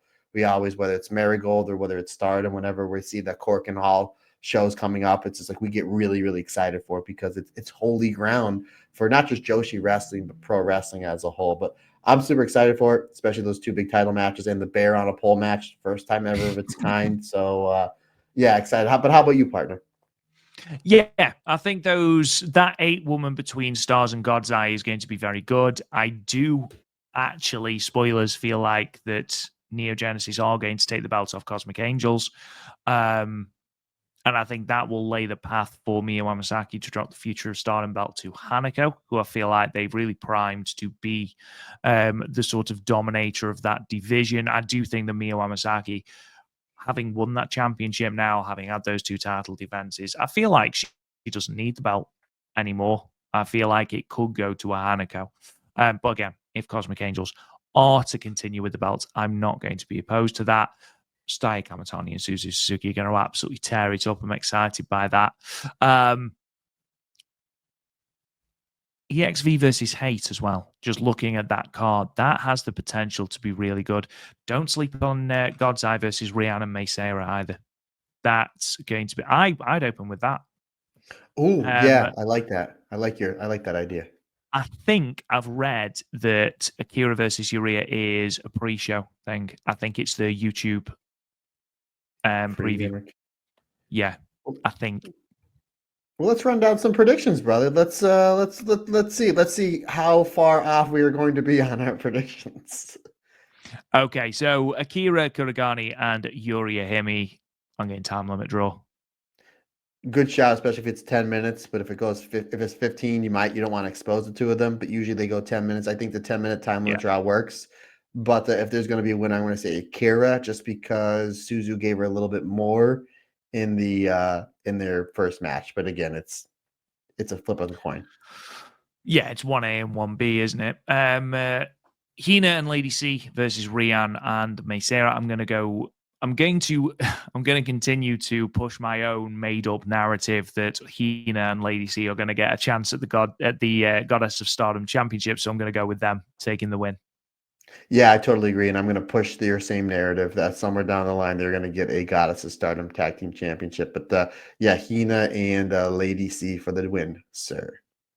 Cosmic Angels, Yuna Mizumori, Sakura Sayaka Kurora versus Hate, Natsukatora Waka and Fuking Death. I am going Cosmic Angels, and I think Sayaka Kurora pins Tora again. Because she's already pinned her twice, and it just makes me laugh that Tora, this dominant force, she can't pin Sayaka Kurora. Sayaka Kurora is this like bogey person that she just can't pin. You would figure that with Fukin Death, multi-person match in Korakuen Hall, and the fact that you have former red belt champion and the leader of the Big Bad Heel faction, that Hate should win this. But it's like, no, I think Cosmic Angels should win because, again, Sayaka Kurora is crazy over in Korakuen Hall. She pinned Saya Kamitani like a month before Kamitani won the belt. Obviously, Yuna has main evented Korakuen Hall twice over the last few months in championship matches, and this trio is crazy over in Korakuen Hall. So I say Cosmic Angels get the win here as well. But as far as the Tora taking the pinfall, I guess we'll see, buddy. I think that is a really funny narrative and a nice like inside storyline that they can kind of do. Rani Yagami and Koguma then. So who is going to be doing the bear dance? Will it be Godzai? Will it be Rani Yagami? Will it just be Koguma? I think Rani Yagami wins. I can see it going either way, but I'm going to say Koguma wins because then you take away the Kuma dance that the fans get to do with God's Eye. And I think that's a fun little thing. But regardless, either way, I think go either way. I think if Koguma wins, she's got to make Syuri do it as well. Simply for just how anti-bear dance Syuri has been. It just makes sense. Stars versus God's Eye. Do you know what? I am going to go with God's Eye. I agree. There's a lot of firepower there, and you not want to build them up. And you need Syuri to get a win here. Clean win. Maybe pinning Miyu. Maybe. I'm just having a laugh. It's probably Momo Kogo, isn't it? That's taking the pinfall out of that. By probably, you mean definitely. Almost 100%, yeah. Well, let's put it this way. It ain't going to be Miyu. Unless we've just said about how Syuri and Rani Yagami making a run for those goddess belts. Why doesn't Syuri pin Hanan? Yeah. Could happen. But yeah, God's Eye for me. EXV versus Hate. This is a tricky one. Tekla, Momo Watanabe, Azusa, and Rina. I'm going to go with Hate. And that's based purely on Rina staying hot ahead of the white belt shot. That's it. But again, I can see this going either way. I think this one for me is the easiest to predict. You got to get Tekla some wins here to make her look credible in this feud with Meiko, because she lost to Natsupoi. She Yeah, lost to Athena. She lost with Clark Connors. She just keeps losing and losing. No one's going to take her as a serious threat against Micah, especially the fact that Micah is more imposing and the fact that Micah has done. Again, we spent the last 2 hours of this podcast talking about what a great year Micah has. So Tekla, the hate team needs to win. It needs to be Tekla that gets the win here because you need to build her up to make her look at least credible going into this feud with Micah. Yeah, and we've said before about Tekla not necessarily caring about wins and losses and just wanting to cause chaos. That's all well and good, but if she never wins, you're absolutely right. People aren't going to take it seriously, and that, of course, affects her as a legitimate heel, a legitimate villain in this company. Artist of Stardom Championship match, Cosmic Angels and Neo Genesis. I'm getting Neo Genesis. I can see it going that way, but I just think because you don't have any titles on Tam, Natsupoi, and Soyanu, and they're drawing really well in Korakuen Hall, I just think like maybe every Korakuen you just have them defend until eventually they lose to Yuna, Ai, and Sayaka, because I think that's the way to go. But I can see going either way, but I'm going to say Cosmic Angels retain. Because heaven forfend, we have Tam without a belt. Heaven forfend. Oh, what would I do, Rob Goodwin? It's like a day without sunshine. Exactly. A day without melt here. World of Stardom Championship match. You said that the EXV versus Hate one is the easiest one to call. I disagree. This one is. It's going to be a great match. Suzu Suzuki is going to put Saya Kamatani through hell. Saya Kamatani is unequivocally 100% retaining that belt.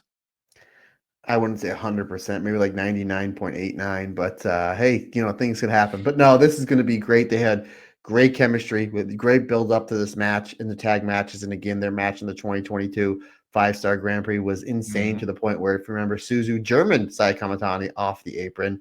Don't be shocked if we see that spot here. This is going to be all sorts of crazy, hard-hitting back and forth. And the fact that Korakuen Hall red belt match, main event, the way that Suzu and Sai Kamatani build up their finishes for big matches, it's second to none. And you're going to see a lot of big bumps, a lot of hard hitting, a lot of great psychology, a lot of fighting spirit. This one's going to be absolutely fantastic. But I totally agree. I think this is the perfect way for Saya Kamatani to start off this World of Stardom Championship reign is a big, big win over a phenomenal Suzu Suzuki. And credit to Stardom and these two wrestlers building this matchup the way they have over the last 4 or 5 weeks. And with that, Mr. Turner, there's only one thing for it. And you know what it is. I know what it is. The fans at home know what it is. It's time. It's time for EO and I say KAIRI watch. It's EO watch because poor KAIRI's injured, but it's EO watch time. And poor Dakota Kai is on concussion protocol from that insane dropkick from Zoe Stark, so they don't know if she's even going to be able to make the Rumble. EO and KAIRI watch, I know. But again, safety first, folks. Safety first, especially when it comes to your noggin. But all this is EO and Bayley bump into each other backstage, and then you're kind of just, oh man, this was the one of the main event matches or semi-main event match at WrestleMania last year, and they were both kind of like, we'll see you at the Rumble. So they've done a great job building up EO for the Rumble. I know early on, like 2 months ago, EO was the odds-on favorite to win the Rumble, the way they were building EO and Rhea Ripley. But if you believe the dirt sheets, it's probably going to be, they're saying it might be Charlotte Flair because they want to do Charlotte and Tiffany Stratton. I don't think Charlotte needs to win the Rumble to get that championship match. Let her win the Elimination Chamber. Bianca Belair versus Rhea Ripley is something else that has been discussed, which will be a great match. But I'm going to go with my heart. I'm going to say EO wins the Rumble. So EO and KAIRI watch, again, obviously will be much bigger next week because, again, all this was a backstage segment with EO and Bayley, just, reminding everybody that, hey, these two have history. But I'm betting with my heart, not once, but twice, buddy. I'm going to say EO wins the women and CM Punk wins the men's. So, wow. That's what I'm going to go with. Because you know why? Because we spent a lot of money on WrestleMania tickets and we demand it. Hell yeah. Because we were supposed to get CM Punk last year and then he got injured because he's 145 and decided he was going to try and wrestle a Royal Rumble match. So we'll see if that happens again. Fingers crossed, obviously, this time he will not be injured. Anyway, ladies and gentlemen, after possibly the shortest EO and KAIRI watch in Stardom Cast history, that brings us to an end of this episode. Thank you so much for listening. Thank you again to everyone that voted in our Stardom Cast Awards. It's always really fun to do those. Thank you to all of our patrons over at patreon.com/the Stardom Cast, where you can get all of these episodes early and ad-free for as little as $1 solitary a month, as well as literally hundreds of bonus hours of content. If you don't want to do that, and I completely understand that, you can subscribe to the podcast wherever you get your podcasts. If you could leave us a review or a 5-star comment, and I know I've got those the wrong way around, but it's late here, so please forgive me.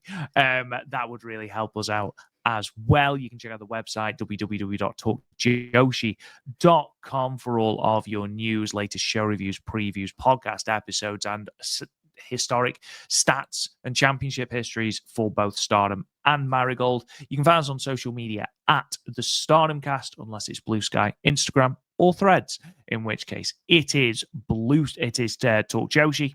My God, I'm losing it, guys. I'm losing it. I'm going. If you want to talk to me on Twitter, you can at Real Rob Goodwin. I've only got to read that off the screen, so it's fine. You can see in my eyes. My eyes have gone. Tag me in, partner. Ladies and gentlemen, Matt Turner is going to sign us off because good grief, I'm tired.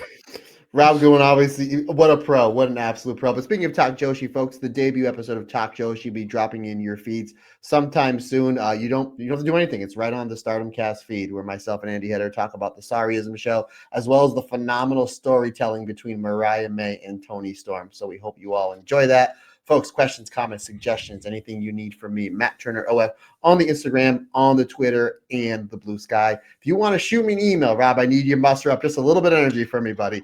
I just need you. Here we go. If you want to shoot me an email, the email address is simply, folks, the StardomCast22@gmail.com. Folks, that's going to wrap it up for another fun-filled episode of the Stardom Cast. We greatly appreciate your support. Can't do without you, because like I always say, it's just not my podcast. It's our podcast. Because we're all together. Everybody's different. Everybody's special.